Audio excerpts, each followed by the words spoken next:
அவங்க கார்லேருந்து இறங்கி ஓடி வந்து அப்படியே ஒரு விரலை வச்சு இப்படி என்னை நெத்தியில் குத்தி அப்படியே செவரோட சாட்சி வச்சு பயங்கரமாக கெட்ட வார்த்தை பேச ஆரம்பிச்சிட்டாங்க. உங்கள் தங்க நகையை விற்று பணம் பெற நம்பிக்கையான நிறுவனம் maths gold. Call 04445454545. EVP Trade and Convention Center, Chennai. The biggest event destination now open for booking with 8,000 plus parking. Contact 8525811111. First concept அவங்களோடது துபாயில் இது நடக்குது அப்படின்னு ஒரு நேமும் எங்களுக்கு இருக்கும்னு நான் நினச்சேன். சரி, கனிஷா மேமை கூப்பிட்டாச்சுன்னா ரவி சார் வந்து ஆட்டோமேட்டிக்காக வந்துடுவாங்க. ஸோ அதனால நாங்கள் வந்து கனிஷா மேமை கூப்பிடுவோம். Buy one get one free அப்படிங்கிற மாதிரி நாங்கள் இதை வந்து ரொம்ப இது என்னோட ஒரு கனவான ஒரு ஈவெண்ட்னே நான் சொல்லலாம். ஏன்னா 7 மணிக்கு ஈவெண்ட்னா 5 மணிக்கு அவங்க சோஷியல் மீடியாவில் இன்ஸ்டாகிராம்லலாம் ஒரு வீடியோ வருது. துபாயில் ஒரு ஈவெண்ட்டு, மெர்லின் ஒரு பொண்ணு கூட பிரச்சனை, ஸோ என்னோட ஃபேன்ஸ்லாம் சாரி நான் ஈவெண்ட்டுக்கு வரல அப்படின்னு சொல்லி அவங்க ஒரு வீடியோ போடுறாங்க. சொல்கிறேன்னு தப்பாக நினைக்காதீங்க. Huge mishap with Merlin, but I'm not going to be there. அவங்க வந்து ஸ்பிரிச்சுவல் ஹீலர் அப்படின்னு சொல்லி சொன்னாங்க. இங்கே இருக்கக்கூடிய பெரிய பிஸ்னஸ் பீப்புள் எல்லாம் வந்து அவங்களோட ஃபீஸை வந்து அஃபோர்டபுள் பண்ணக்கூடிய மக்கள் இருந்தாங்கன்னா நீங்கள் எனக்கு வந்துட்டு என்னோட ப்ரொஃபைலுக்கு நீங்கள் இதெல்லாம் சொல்லி அவங்கள வந்து அப்ரோச் பண்ணி எனக்கு வந்து கனெக்ட் பண்ணுங்கள். உங்களுக்கு நான் வந்து ஒரு 15% வந்து உங்களுக்கு நான் கமிஷனை தரேன் அப்படின்னாங்க. அவங்க வந்து இந்த ஈவெண்ட் வரதுக்கு விருப்பப்படல. இந்த ஈவெண்ட்டுக்கு வரணும்னா 9 lakhs வந்து 15 lakhs இன்க்ரீஸ் பண்ணாங்க. அப்போ அவங்க மேனேஜர் வந்து சொன்னாங்க, மத்தியானம் உங்களுக்கு காசு கிடச்சிரும் அப்படின்னாங்க. ஆனால் எதிர்பார்க்காத ஒரு ட்விஸ்ட் என்ன அப்படின்னா 12 மணிக்கு காசு கிடைக்கல, எனக்கு ஃபோன் கால் தான் வந்துச்சு. கெனிஷா மேமுக்கு சப்போர்ட் பண்ணி ரவி சார் எனக்கு கால் பண்ணாங்க. அவங்க என்ன சொன்னாங்க அப்படின்னா, பிரபலமான ஒரு ஆர்டிஸ்ட் கூட இருக்கக்கூடிய ஒரு பாடகி இப்படிலாம் பேசுவாங்களா அப்படின்னு எனக்கே அந்த இடத்துல நடந்த சம்பவம் நான் என்னோட லைஃப்ல 40 வருஷத்துல நான் பார்த்ததே இல்லைங்க. அவங்க என்ன அடிச்சப்பவும் 17 வருஷம் கழிச்சு உன்னோட புருஷன் உன்னை விட்டு போயிருக்கான் அப்படின்னா அது வந்து நீ அழகு இல்லை, உன் வாயை திறந்தா ஸ்மெல் வருது, உன் மூஞ்ச பார்த்தா ஒரு மாதிரி அருவருப்பாக இருக்குது, அதனால தான் 17 வருஷம் கழிச்சிட்டு உன்னை டைவர்ஸ் பண்ணியிருக்கான். அந்த வார்த்தை பற்றி வருத்தமே இல்லை. அழகில்லை தான், ஆமாம் போட்டோம், அழகில்லை, வாய்னாருது, ஓகே போட்டோம். என்ன என் பசங்க 2 பேரும் அழகில்லைன்னு சொல்லாத வரைக்கும் எனக்கு சந்தோஷம். இந்த உலகத்தில் யார் என்ன அழகில்லைன்னு சொன்னாலும் எனக்கு பிரச்சனை இல்லை. ஐயோ, இதுக்கு நீங்கள் இல்லை, எனக்கு பிரச்சனை இல்லை. ஏன்னா அது வந்து அந்த வலி வந்து அந்த இடத்துல இருக்கவங்களுக்கு தான் அந்த வலிக்கும். அவங்க என்னை அடித்தப்போ கூட நான் வாங்கிட்டு தான் நின்னேன். அவங்க என்னை இவ்வளோ மோசமாக பேசினப்போ கூட நான் அமைதியாக தான் நின்னேன். ஏன்னா எனக்கு ஒரு விஷயம் எனக்கு என்ன தோணுச்சுன்னா, ஒருவேளை அவங்க மென்டலி நாட் வெல்லோன்னு தோணுச்சு எனக்கு. நான் ரவி சார் பேரில் தான் நான் ஹோட்டலே புக் பண்ணி கொடுத்துருந்தேன். 2 பேருக்கும் சேர்ந்து ஒரே ரூம் தான் நான் புக் பண்ணேன். உங்களுக்கும் கனிஷாக்கும் தானே ஈவெண்ட்டில் டீலே, நீங்கள் ஏன் ரவி சார் பேரில் ஹோட்டல் புக் பண்ணீங்க? கனிஷா மன்னிச்சுக்கோங்க மேம், நடந்தது எல்லாத்தையும் இது பண்ணிக்கோங்க அப்படின்னாங்க. அப்புறம் வந்துட்டு அவங்க டீமில் உள்ள 5 பேரையும் நிற்க விட்டாங்க. அவங்களே 5 பேரையும் நிற்க விட்டுட்டு ask my people everybody sorry அப்படின்னாங்க. நான் ஒன்று sorry no not like this sorry, you should say like this sorry sorry sorry அப்படின்னு சொல்லி 5 வாட்டி சாரி திருப்பி கேட்கணும். பட் ரொம்ப ரூடாக இருக்குது, ரொம்ப அரகண்ட்டாக இருக்குது. கெனிஷாவை என் லைஃப்பில் பார்த்துடவே கூடாது. கெனிஷான்னு இல்லை, 2 பேருமே என்னோட லைஃப்பில் நான் பார்க்கக்கூடாதுன்னு தான் எனக்கு அது ரொம்ப ஒரு வேதனை ஆயிடுச்சு. எனக்கு ஒரு மென்டல் டார்ச்சர் ரொம்பவே கொடுத்துட்டாங்க. நச்சுன்னு ஓவர் டார்ச்சர் பண்ணிட்டாங்க. அப்போ அங்கேயும் வெளியில் வந்துட்டு என்ன பண்ணாங்க அப்படின்னா, கத்துறாங்க, என்னை வந்து கன்னத்தில் அடிக்கிறதுக்கு வாங்கிட்டு வராங்க. கெனிஷா மேலே போட்டிருக்கிறது வந்து 3 கேஸ் போட்டிருக்கேன். ஒன்று வந்து ஃபஸ்ட்டு கிரிமினல் கேஸ், அடுத்தது வந்து மானநஷ்டேடு போட்டிருக்கேன். அமீரகத்தில் துபாயில் ரொம்ப லீகலாக தான் இங்கே எல்லாமே பண்ணுவாங்க. கெனிஷாவை எதிர்க்கிறது மூலியமாக நீங்கள் நியாயம்னு நினச்சி எல்லா ஆதாரங்களையும் வச்சுருந்தாலும் கூட ஒரு பெரிய செலிபிரிட்டி சைடு நம்ம எதிர்க்கிறோமே அப்படின்ற பயம் உங்களுக்கு இல்லையா? தமிழ்நாட்டில் நாகர்கோவில் பொண்ணு மெர்லின் துபாய் பேங்க்கில் 18 வருஷம் வேலை பார்த்துருக்காங்க. நல்ல வேலை, நல்ல சம்பளம், அழகான குடும்பம், கணவர், 2 பெண் குழந்தைகள்னு நிம்மதியான வாழ்க்கை. அவங்க இடையில் ஒரு ஈவெண்ட் மேனேஜ்மெண்ட் கம்பெனியும் நடத்திட்டு வராங்க.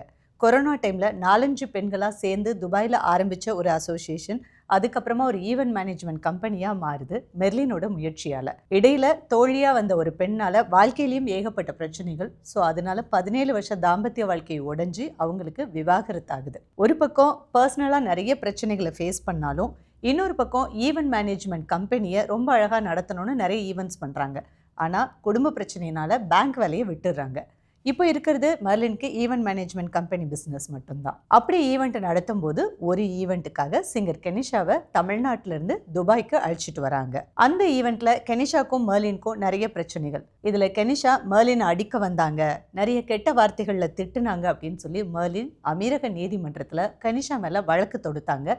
அந்த வழக்குல கெனிஷாக்கு அபராதம் விதித்து அமீரக நீதிமன்றம் ஒரு தீர்ப்பு வழங்கினாங்க. ஸோ என்ன வழக்கு, அந்த ஈவெண்ட்ல என்ன நடந்துச்சு, உண்மையிலேயே ஈவெண்ட்ல மெர்லின் தான் தப்பு பண்ணாங்களா இல்ல கெனிஷா என்ன பண்ணினாங்க அப்படிங்கறத விரிவா பேசலாம். மெர்லின் வணக்கம். வணக்கம். நாகர்கோவில்ல இருந்து இங்க எப்போ வந்தீங்க, எப்படி இருக்கு வாழ்க்கை? அம்மா அப்பா 2 பேரும் டீச்சர், எனக்கு ஒரே ஒரு தங்கச்சி. 2006 நான் துபாய்க்கு வந்தேன். கல்யாணம் ஆனோன்னு துபாய் வந்தேன். இங்கே இருக்கக்கூடிய ஒரு கவர்மெண்ட் பேங்க்ல நான் ஒர்க் பண்ணேன். ஒரு 18 வருஷம் ஒர்க் பண்ணேன். 2 பொம்பளை பிள்ளைங்க. இப்போ நானும் என் 2 பொம்பளை பிள்ளைங்களும் தனியாக வாழ்கிறோம். நீங்கள் ஒரு பேங்க்ல ஒர்க் பண்ணும்போது ஈவெண்ட் மேனேஜ்மெண்ட் கம்பெனிக்கு ஏன் ஷிஃப்ட் ஆனீங்க? பேங்க் வேலையை ஏன் விட்டீங்க? விட மாட்டாங்கல்ல, அதுவும் துபாயில். ஆமாம், கண்டிப்பாக. ஸோ எனக்கு வந்து ஈவெண்ட் ஒரு பேஷனாக இருந்தது. குடும்ப சூழ்நிலைகள் எதிர்பார்க்காத விதமாக வந்துட்டு 17 வருஷம் கழித்து எனக்கு டிவோர்ஸ் ஆனதுனால எனக்கு ஒரு மைண்டை என்னால் ஒரு ஃபோக்கஸ் பண்ண முடியல, நிறைய பிரச்சனைகள். ஸோ அப்போ எனக்கு வந்துட்டு இது எனக்கு பேஷனாக இருந்தது ஈவெண்ட்.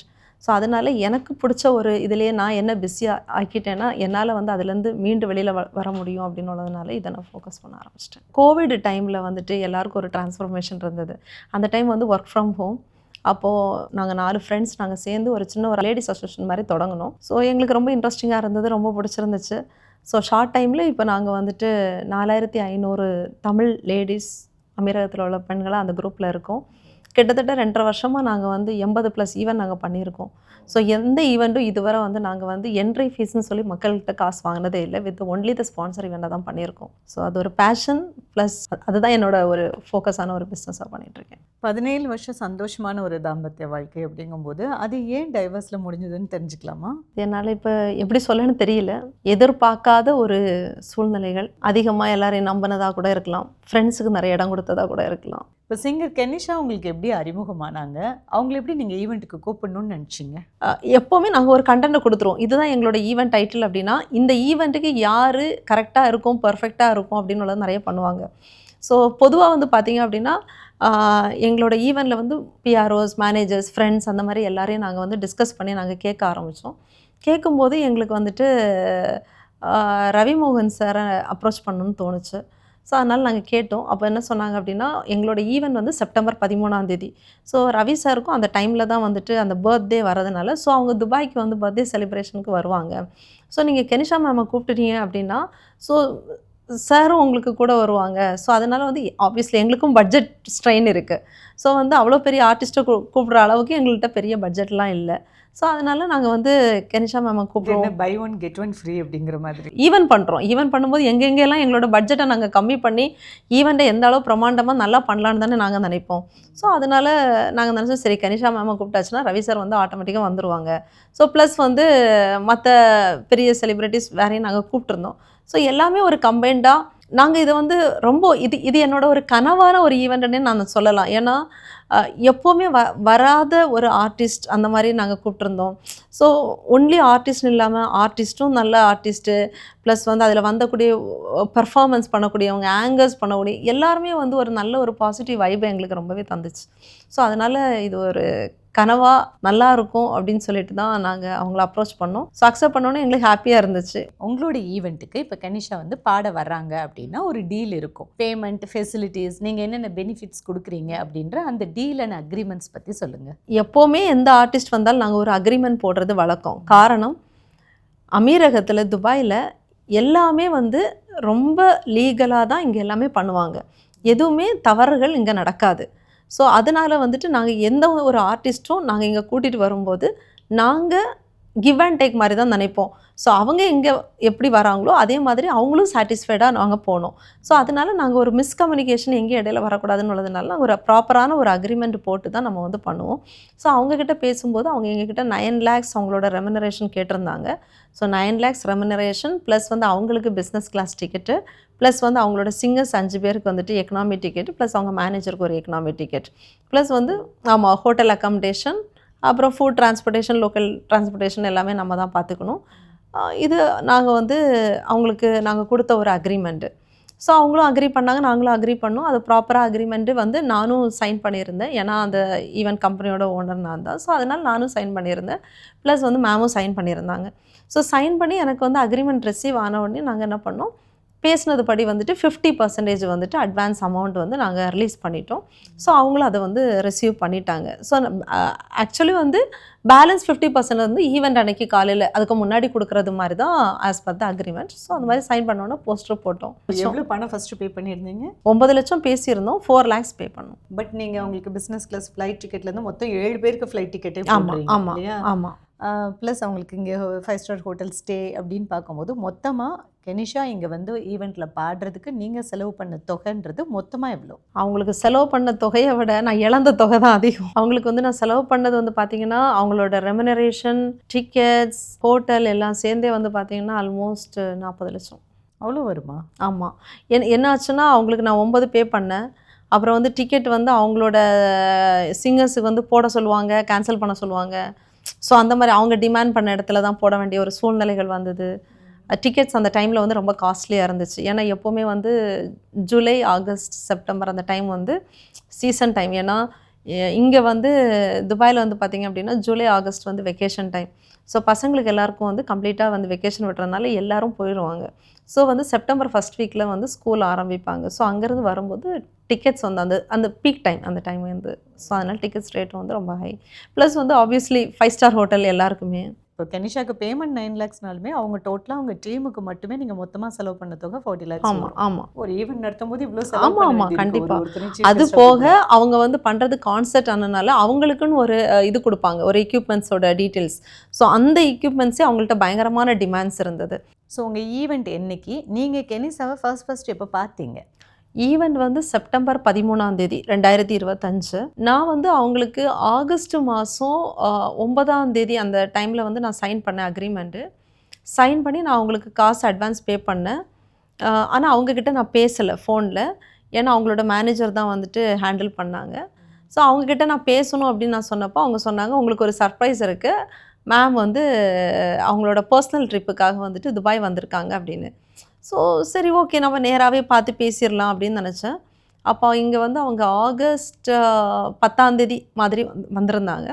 ஸோ நைட் ஒரு டின்னர் போயிருந்தேன், அவங்க கூப்பிட்ருந்தாங்க. ஸோ அந்த டின்னர் தான் எங்களோட ஃபஸ்ட்டு மீட்டிங். ஆமாம். ஸோ ஈவெண்ட்டு செப்டம்பர் 13 கரெக்டாக ஒரு மாதத்துக்கு முன்னாடி நான் அவங்கள மீட் பண்ணேன். ஸோ கெனிஷாவும் நீங்களும் ஃபர்ஸ்ட் மீட் பண்ணும்போது உங்களுக்குள்ள ஒரு பாண்டிங் இருந்ததா? ஒரு ஃப்ரெண்ட்ஷிப் அது கிரியேட் ஆச்சா? அவங்கள நான் வந்து ஃபஸ்ட்டு புக் பண்ணி போஸ்ட்டு போட்டப்போ எனக்கு கூப்பிட்டு நிறைய விமர்சனங்கள் எல்லாம் வந்துச்சு. என்ன இது வித்தியாசமாக இருக்குது, ஏன் இவங்கள கூப்பிட்டு வாரீங்க, அந்த மாதிரிலாம் பேசினாங்க.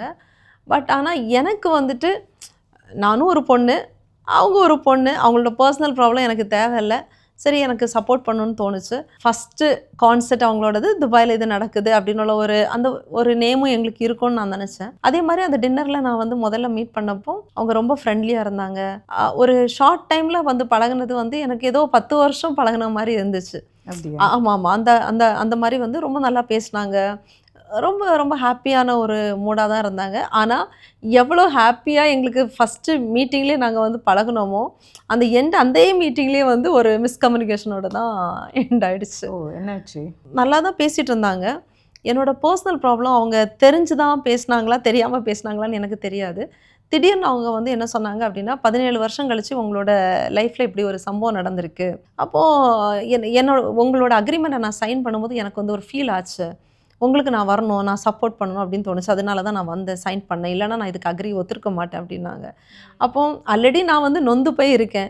எனக்கு ஆல்ரெடி வந்து நம்ம எதிர்பார்க்காத ஒரு வாழ்க்கை, ரொம்ப கஷ்டத்தோட 17 வருஷம் கழிச்சு இப்படி ஒரு நிலைமை ஆயிடுச்சு அப்படின்னு உள்ளதுலேருந்தே மீண்டு வர முடியாத ஒரு டைமில் எனக்கு வந்து அவங்க வந்து பேசினது யாரோ வந்து எப்படி சொல்லுவாங்க, ஒரு நம்மளை பற்றி தெரிஞ்ச ஒருத்தங்க வந்து நம்மளை ஏதோ காப்பாற்ற வந்த மாதிரி அவங்க பேசின ஒரு வே எனக்கு வந்து பயங்கர எக்ஸைட்டடாக இருந்தது. அது எப்படி உங்களை பற்றி உங்களோட பர்சனலை பற்றி நீங்கள் சொல்லாமலேயே அவங்களுக்கு தெரியும்? அவங்க வந்து ஸ்பிரிச்சுவல் ஹீலர் அப்படின்னு சொன்னாங்க. அப்போ சொல்லிவிட்டு அவங்க சொன்னாங்க, அதே மாதிரி வந்துட்டு நிறைய பிரபலங்களுக்கும் அவங்க பண்ணியிருக்காங்க, நிறைய பிரபலங்களோட வீட்டில் வந்து வாஸ்து கூட அவங்க வந்து பண்ணியிருக்கேன் அப்படின்லாம் சொன்னாங்க. ஸ்பிரிச்சுவல் ஹீலர்னா ஒருத்தங்க அவங்களோட பர்சனலை சொல்லாமலேயே கனிஷா அவங்க ஆமாம் ஆமாம் ஆமாம் கண்டுபிடிச்சிருவேன்னு சொன்னாங்க. ஆமாம் அதனால நான் ரொம்ப நம்பிட்டேன். எனக்கு அவங்க சொன்னோன்னே, ஐயோ பரவாயில்ல. அவங்கக்கிட்ட வந்து அந்த ஷார்ட் டைமில் வந்துட்டு நீங்கள் வந்து கிட்டத்தட்ட ஒரு எவ்வளோ பேருக்கு நீங்கள் பண்ணியிருப்பீங்க அப்படின்லாம் சொல்லும்போது, அவங்க சொன்ன ஒவ்வொரு கதைகளுமே எனக்கு வந்து பயங்கர எக்ஸைட்டடாக இருந்தது. அது அது எப்படி சொல்லனே தெரில. அது அந்த ஷார்ட் டைமில் எனக்கு பயங்கரமான ஒரு நம்பிக்கை எனக்கு வந்து கொடுத்துச்சு. ஸோ அவங்க ஸ்பிரிச்சுவல் ஹீலர்னு சொல்லிட்டு என்னோட கதைகள் எல்லாமே அப்படியே சொல்கிறாங்க. எனக்கு அது சொல்லும்போது, ஓ நிஜமாவா உங்களுக்கு எப்படி தெரியும்னு கேட்டால், அதுதான் எனக்கு எல்லாமே தெரியும் அப்படின்னு சொன்னப்போ, எக்ஸாக்டாக என்னோட குடும்ப வாழ்க்கையில் எதனால் பிரச்சனை வந்ததோ எல்லாமே அவங்க சொன்னாங்க. அப்போ எனக்கு அது சொல்லும்போது யாராக இருந்தாலுமே வந்து ஒரு இது இருக்கும் இல்லையா? நான் இன்னொரு ஊரில் இருக்கேன். இந்த பிரச்சனையோட எங்கள் அம்மாவை என்னால் பார்க்க முடியல. எனக்கு அப்பா கிடையாது. ஏன்னா 2 குழந்தைங்களோட நான் இங்கே கஷ்டப்பட்டுட்ருக்கேன். ஸோ அப்போ எனக்கு வந்து ஒருத்தங்க வந்து ஊர்லேருந்து வந்து இப்படி வந்து சொன்னப்போ எனக்கு நம்பிட்டேன். பயங்கரமாக நம்பிட்டேன். அப்போ எனக்கு பேசும்போது என்ன பண்ணாங்கன்னா, நாங்கள் போனது வந்து டின்னர் வித் ஷீஷா. அப்போ ஷீஷா பண்ணிகிட்டு இருந்தாங்க. டக்குன்னு வந்து லிப்ஸில் வந்துட்டு அவங்களுக்கு கீறி பிளட்டு வந்துடுச்சு. நான் ஒன்று கேட்டேன், என்ன பிளட்டு வருது என்னாச்சு அப்படின்னா, நான் உங்களை பற்றி நான் வந்து ஃப்ரீயாக சொல்லக்கூடாது ஸ்பிரிச்சுவல் ஹீலராக, நான் உங்களுக்கு ஃப்ரீயாக சொல்கிறேன். அதனால தான் எனக்கு இப்படி வந்துருச்சு.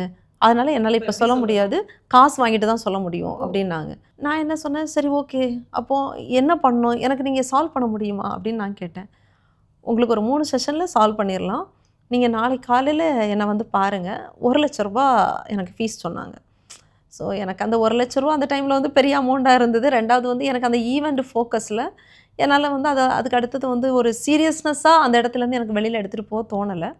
அது போக என்கிட்ட நல்லா பேசும்போது என்கிட்ட சொன்னாங்க, நான் பெங்களூர் பண்ணியிருக்கேன், இவ்வளோ வருஷம் இருக்கேன், ஈவெண்ட்ஸ் எல்லாம் நல்லா பண்ணிகிட்ருக்கோம், இதெல்லாம் தெரிஞ்சு என்கிட்ட சொன்னாங்க. இங்கே இருக்கக்கூடிய பெரிய பிஸ்னஸ் பீப்புள் எல்லாம் வந்து அவங்களோட ஃபீஸை வந்து அஃபோர்டபுள் பண்ணக்கூடிய மக்கள் இருந்தாங்கன்னா, நீங்கள் எனக்கு வந்துட்டு என்னோடய ப்ரொஃபைலுக்கு நீங்கள் இதெல்லாம் சொல்லி அவங்கள வந்து அப்ரோச் பண்ணி எனக்கு வந்து கனெக்ட் பண்ணுங்கள். அதில் அவங்க பண்ணக்கூடியதில் உங்களுக்கு நான் வந்து ஒரு 15% வந்து உங்களுக்கு நான் கமிஷனை தரேன் அப்படின்னாங்க. ஆமாம். ஸோ நானே பண்ணலை, எனக்கே அந்த எக்ஸ்பீரியன்ஸு அந்த டைமில் வந்து தோணலை. அப்போ நான் எப்படி இன்னொருத்தங்களுக்கு நான் பண்ண முடியும்?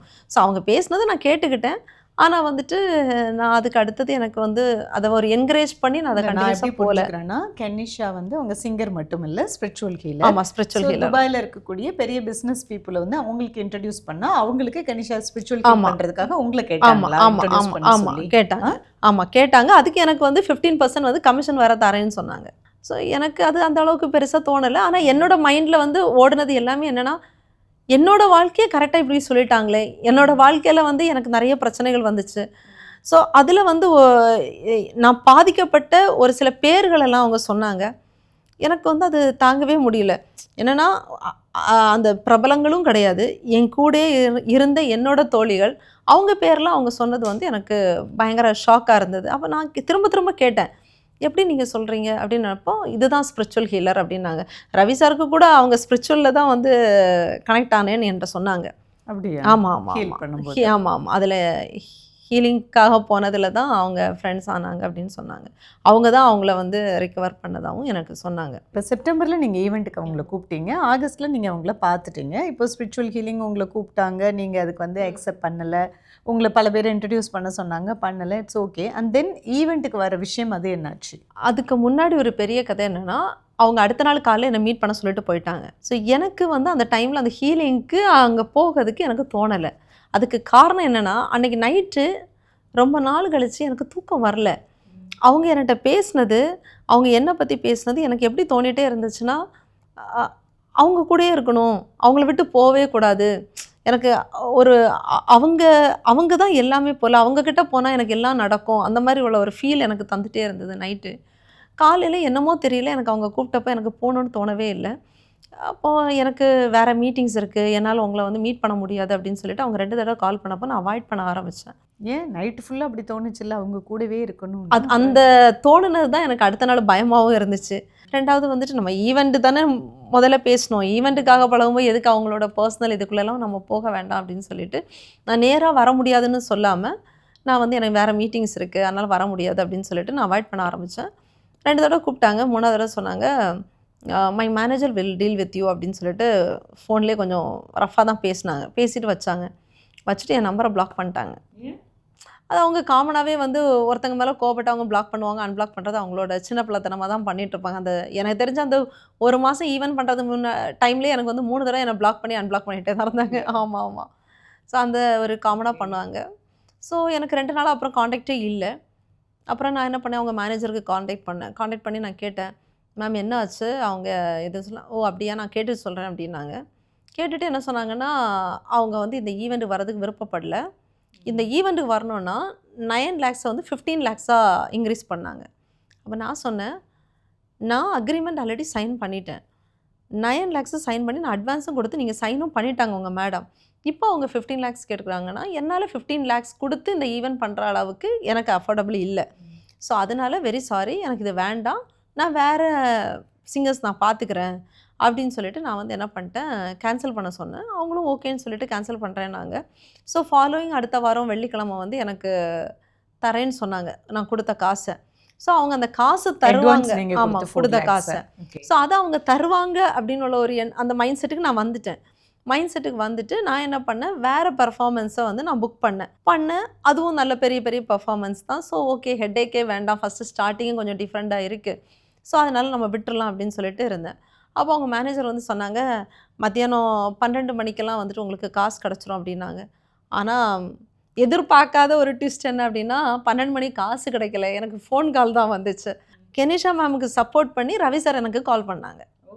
ஆமாம், எனக்கு கால் பண்ணி அவங்க என்ன சொன்னாங்க அப்படின்னா, நாங்கள் 2 பேரும் வந்து ஒரே மாதிரி தான் நாங்கள் யோசிப்போம், எனக்கு வந்து ஏதோ ஒரு மிஸ்கம்யூனிகேஷன் ஆயிருக்கு உங்கள் 2 பேருக்குள்ளால, அதெல்லாம் மறந்துட்டு பாஸ்ட் இஸ் பாஸ்ட்டுன்னு விட்டுட்டு இந்த ஈவெண்ட்டை எப்படியாவது நம்ம நல்லபடியாக பண்ணிடலாம். ஸோ இந்த மாதிரி நல்லா பண்ணிடலாம், ஒன்றும் பிரச்சனை இல்லை, இன்னும் ஃப்யூச்சரில் நம்ம வந்து நிறைய பண்ண வேண்டியது இருக்குது அப்படின்னு சொல்லிட்டு அவங்க சொன்னப்போ, எல்லாருக்கும் பிடிச்ச ஒரு பெரிய நடிகர், எனக்கே அவரை ரொம்ப பிடிக்கும், ஒரு ஃபேனாக எனக்கு ரொம்ப பிடிக்கும். ஸோ அவ்வளோ பெரிய ஒரு மனிதர் நம்மக்கிட்ட வந்துட்டு கால் பண்ணி கேட்கணுன்னு அவசியமே கிடையாது. அப்படி ஒருத்தர் கேட்கும்போது எனக்கு அவர்கிட்ட வந்துட்டு எதிர்த்து பேசணுன்னு ஒன்றுமே எனக்கு தோணவும் இல்லை. அவரும் வந்து என்கிட்ட ரொம்ப பண்பாக, ரொம்ப பாசமாக, அமைதியாக, ரொம்ப நல்லா சாஃப்டாக தான் பேசினார். ஸோ எனக்கு அவர் பேசும்போது என்னால் எதிர்த்து எதுவுமே பேச முடியல. நான் சார் உங்களுக்காக இந்த ஈவெண்ட்டை நான் வந்து எல்லாத்தையும் பாஸ்ட் இஸ் பாஸ்ட் மறந்துடுறேன் சார், பண்ணிடலாம் அப்படின்னு சொல்லிட்டு நான் விட்டேன். அவரும் என்கிட்ட பார்த்து பேசிட்டு ஆல் தி பெஸ்ட்டுமா, நல்லபடியாக பண்ணலாம் அப்படின்னு சொல்லிட்டு வச்சாங்க. ஜென்ரலாக உங்ககிட்ட ஒரு ஈவெண்ட்டுக்கு ஒரு அமௌண்ட்டுக்கு கொட்டேஷன் நோட் பண்ணி அந்த எக்ரிமெண்ட் சைன் பண்ணதுக்கப்புறம் திருப்பி அமௌண்ட் அதிகம் வேணும், ஃபெசிலிட்டிஸ் அதிகம் வேணும்னு கேட்டால் நீங்கள் உங்கள் ஈவெண்ட் கம்பெனியில் எப்படி டீல் பண்ணுவீங்க? இதுவரை அப்படி யாரும் கேட்டதே கிடையாது. இதுவரை இந்த மாதிரி நான் ஃபேஸ் பண்ணதே கிடையாது. உங்களுக்கும் கனிஷாக்கும் நடுவில் ரவி சார் வந்து காம்ப்ரமைஸ் பண்ணி வச்சுட்டாங்க. ஆமாம், இப்போ அதே பேமெண்ட் சிஸ்டம், அந்த டீலிங் எக்ரிமெண்ட் படி கனிஷா இங்கே பாட வராங்க, ஒத்துக்கிட்டாங்க. ஒத்துக்கிட்டாங்க. ஸோ அதுக்கப்புறம் வந்தாங்களா? ஆமாம், அதுக்கப்புறம் வந்தாங்க. என்ன ஆச்சுன்னா, இங்கே துபாயில் வந்து ஒரு ரூல் இருக்குது. எப்படின்னா, நீங்கள் விசிட் விசாவில் வந்தீங்க அப்படின்னா, விசிட் விசாவில் நீங்கள் எக்ஸிட் ஆகி 30 days கழிச்சு தான் உங்களுக்கு அடுத்த விசிட் கிடைக்கும். அப்போ இவங்க வந்து ஃபஸ்ட்டு வந்து அவங்க பர்சனல் விசிட்டுக்கு வந்து என்கிட்ட கேட்டுட்டு வரல. ஸோ எக்ஸாக்ட்லி வந்து அவங்க வந்து August 12 வந்து துபாயிலேருந்து எக்ஸிட் ஆனாங்க. ஸோ துபாயிலேருந்து அவங்க எக்ஸிட் ஆகி கரெக்டாக 30 days வரும்போது தான் எங்களோட ஈவெண்ட் வருது. ஸோ அதனால எனக்கு அந்த ஈவெண்ட்டுக்கு வந்து அவங்களுக்கு விசா எடுக்கிற ப்ராசஸ் வந்து டிலே ஆச்சு. ஸோ இவங்க கேட்டது மாதிரியே நாங்கள் வீசா கொடுத்தோம், இவங்க கேட்டது மாதிரியே நாங்கள் பிஸ்னஸ் கிளாஸ் புக் பண்ணி கொடுத்தோம், இவங்க கேட்டது மாதிரியே கேட்டதை விட அதிகமாகவே நாங்கள் வந்து அவங்களுக்கு ஹோட்டலும் புக் பண்ணி கொடுத்தோம். அவங்களுக்கு நான் BMW லேட்டஸ்ட் மாடல் ஹைஃபை காரோட வந்துட்டு நான் வித் டிரைவரோட வெல் எக்ஸிக்யூட்டிவாக நான் கொடுத்துருந்தேன். அது போக அவங்க டீமுக்கும் அவங்க டிமாண்ட் பண்ணாங்க, பெங்களூர்லேருந்து அவங்க வர, அதுவும் வந்து பெஸ்ட்டு ஃப்ளைட் கேட்டிருந்தாங்க. அவங்களுக்கும் நான் எமிரேட்ஸ் ஃப்ளைட் தான் கொடுத்துருந்தேன். ஸோ அவங்களுக்கும் 5 star ஹோட்டல் தான் கொடுத்துருந்தேன். அவங்களுக்கு எக்கனாமி, அவங்க கேட்ட டைம், அதாவது நீங்கள் ஃப்ளைட் டிக்கெட் புக் பண்ணும்போது நீங்கள் பார்த்தீங்கன்னா 3 மணிக்கு ஒரு ரேட் இருக்கும், 4 மணிக்கு ஒரு ரேட் இருக்கும். அந்த 3 மணிக்கும் 4 மணிக்கு இடையில ஒரே ஒரு மணிக்கூர் தான் வித்தியாசம் இருந்துச்சு. அப்போது எனக்கு 3 மணிக்கு நான் புக் பண்ணியிருந்தேன்னா ஒவ்வொரு டிக்கெட்டுக்கும் நான் 10,000 ரூபா சேவ் பண்ணியிருப்பேன். அதை நான் அவங்கக்கிட்ட சொல்லி கூட அவங்க வந்து இல்லை எனக்கு அந்த 4 மணிக்கு தான் வேணும்னு அடமெண்ட்டாக கட்டாயப்படுத்தி வாங்கினாங்க. அதுலேயும் பார்த்தீங்கன்னா 5 பேருக்கு நான் புக் பண்ண டிக்கெட்டில் 3 பேர் தான் வந்தாங்க, 2 பேர் வரவே இல்லை. ஆமாம். ஸோ அவங்களோட இன்டென்ஷன் என்னன்னு எனக்கு தோணுச்சுன்னா, நீ என்னை இப்படி பண்ணிட்டல்ல, நீ என்னை கேன்சல் பண்ணிட்டல்ல, 2வது வந்து சார் பேசி தானே நான் வந்து நீ கூப்பிட்ருக்க, உனக்கு இந்த ஈவெண்ட் நல்லபடியாக நடக்கக்கூடாது அப்படின்னு உள்ள ஒரு வெஞ்சன்ஸை மனசில் வச்சு பண்ண மாதிரி இருந்துச்சு. எங்களோட ஈவெண்ட்டுக்கு வராங்க, கான்சர்ட்டாக ஃபஸ்ட்டு கான்சர்ட் அவங்களோடது. அவங்க இதுக்கு முன்னாடி வேறு எங்கேயும் கான்சர்ட் பண்ணி நான் பார்த்ததில்லை, துபாய் தான் அவங்களோட ஃபஸ்ட்டு கான்சர்ட்டு. அவங்க 5 பேர் வராங்கன்னா 5 பேரில் 3 பேர் வந்துட்டு 2 பேரோட டிக்கெட் எடுத்து விசா அனுப்புகிறப்பறம் வரல அப்படின்னா அவங்களோட இன்டென்ஷன் என்னன்னு அதிலே கிளியராக இருக்குல்ல. ஸோ அதிலே வந்து எங்களோட அந்த டஃப் டைமை பயங்கரமாக கொடுத்துட்டாங்க. ஸோ அந்த லாஸ்ட் 2 நாள் ஈவன் 13ஆம் தேதி 12ஆம் தேதியிலேருந்து வச்சு செஞ்சுட்டாங்க எங்களை. கடைசியில் ஈவெண்ட்டுக்கு வந்தாங்களா இல்லையா கனிஷா? ஈவெண்ட் வந்துட்டாங்க. செப்டம்பர் 13ஆம் தேதி வந்து பார்த்தீங்க அப்படின்னா ஈவெண்ட். செப்டம்பர் 12 வந்தாங்க. ஆல்ரெடி ஒரு மிஸ்கம்யூனிகேஷன் இவங்க கூட வந்ததுனால, நாளைக்கு பர்ஃபார்ம் பண்ண போகிறதுனாலையும், ரவி சாரை நான் முதல் முறையாக நான் பார்க்க போகிறதுனாலையும், நான் என்ன பண்ணேன், அவங்களுக்கு நான் புக் பண்ண ஹோட்டலில் நான் வந்து அவங்களுக்கு ரிசீவ் பண்ணதுக்காக நான் வெயிட் பண்ணிகிட்டு இருந்தேன். நான் புக் பண்ண காரில் 2 பேரும் வந்து இறங்குறாங்க. நான் வந்து வாசலில் வெயிட் பண்ணிகிட்ருக்கேன். வாசலில் வெயிட் பண்ணிட்டு நிற்கும்போதே அவங்க கார்லேருந்து இறங்கி ஓடி வந்து அப்படியே ஒரு விரலை வச்சு இப்படி என்னை நெத்தியில் குத்தி அப்படியே செவரோட சாய்ச்சி வச்சு பயங்கரமாக கெட்ட வார்த்தை பேச ஆரம்பிச்சிட்டாங்க. நான் சார் என்ன சார் அப்படின்னு கேட்டோன்னே அவரும் எதிர்பார்க்கவே இல்லை. அவரும் என்னை கத்துறாரு, பயங்கரமாக என்னை கத்துறாரு. என்னை நீ மிரட்டி நீ வந்து காலில் பேச வச்சுருக்க, என்னை மிரட்டி பேச வச்சு நீ கூட்டிகிட்டு வந்திருக்க, நீ எவ்வளோ பெரிய ஆளை, எவ்வளோ உனக்கு திமிர் இருக்கணும், ஏன் நான் நினச்சேன்னா உன்னை வந்து நான் வந்து அழிச்சிருவேன், நீ என்னை நான் சொன்னேன் நான் உங்களை மிரட்டவே இல்லையே சார். யார் சொன்னது? யார்? ரவி சார் சொன்னார். அப்போ எனக்கு வந்து ஒரு மாதிரி இருந்துச்சு, இல்லையே சார் நான் வந்து உங்ககிட்ட மிரட்டவே இல்லை, அட்வான்ஸ் பேமெண்ட்டை தானே தரேன்னு சொன்னாங்க, அவங்க தான் கால் பண்ணி பேசினாங்க, அதனால தான் நம்ம சரின்னு சொன்னோம். ஆனால் அவர் வந்து பேசினது டோட்டலி வேறு மாதிரி இருந்துச்சு. ஸோ ஒருவேளை கனிஷா மேம் தான் அந்த மாதிரி க்ரியேட் பண்ணி விட்டாங்களா, இல்லை இது வேறு யாரும் சார் அந்த மாதிரி ட்ரிகர் பண்ணி விட்டாங்களான்னு எனக்கு தெரியல. அவர் வந்து பேசினது வந்து பார்த்திங்கன்னா, நான் அவரை மிரட்டி ஃபோனில் பேச வச்சு கூட்டிகிட்டு வந்தது மாதிரி அவர் நினச்சிட்டு என்ன பேசுகிறாரு. ஸோ அப்படி தப்பாக என்ன புரிஞ்சுக்கிட்டவர்கிட்ட என்னால் அடுத்து என்ன பேச முடியும்? நான் அதனால் எதுவுமே பேசலை. ஆனால் அந்த இடத்துல நடந்த சம்பவம் நான் என்னோடய லைஃப்பில் 40 வருஷத்தில் நான் பார்த்ததே இல்லைங்க. அவங்க என்ன அடிக்கிறதுக்கு வந்து என்னை அடித்தப்பவும் அவர் வந்து ஆமாம் என்னை இதில் வச்சு குத்துனா 1 வாரம் எனக்கு அந்த தலைவலி போகவே இல்லை. யார் பண்ணது? கனிஷா. அங்கே இருக்கக்கூடிய செக்யூரிட்டி வந்துட்டு சத்தம் போடுறாரு, தொடக்கூடாது, மேலே கை வைக்கக்கூடாதுன்னு சொல்லி அவர் மிரட்டின பிறகு தான் அவங்க வந்து கையே எடுத்தாங்க.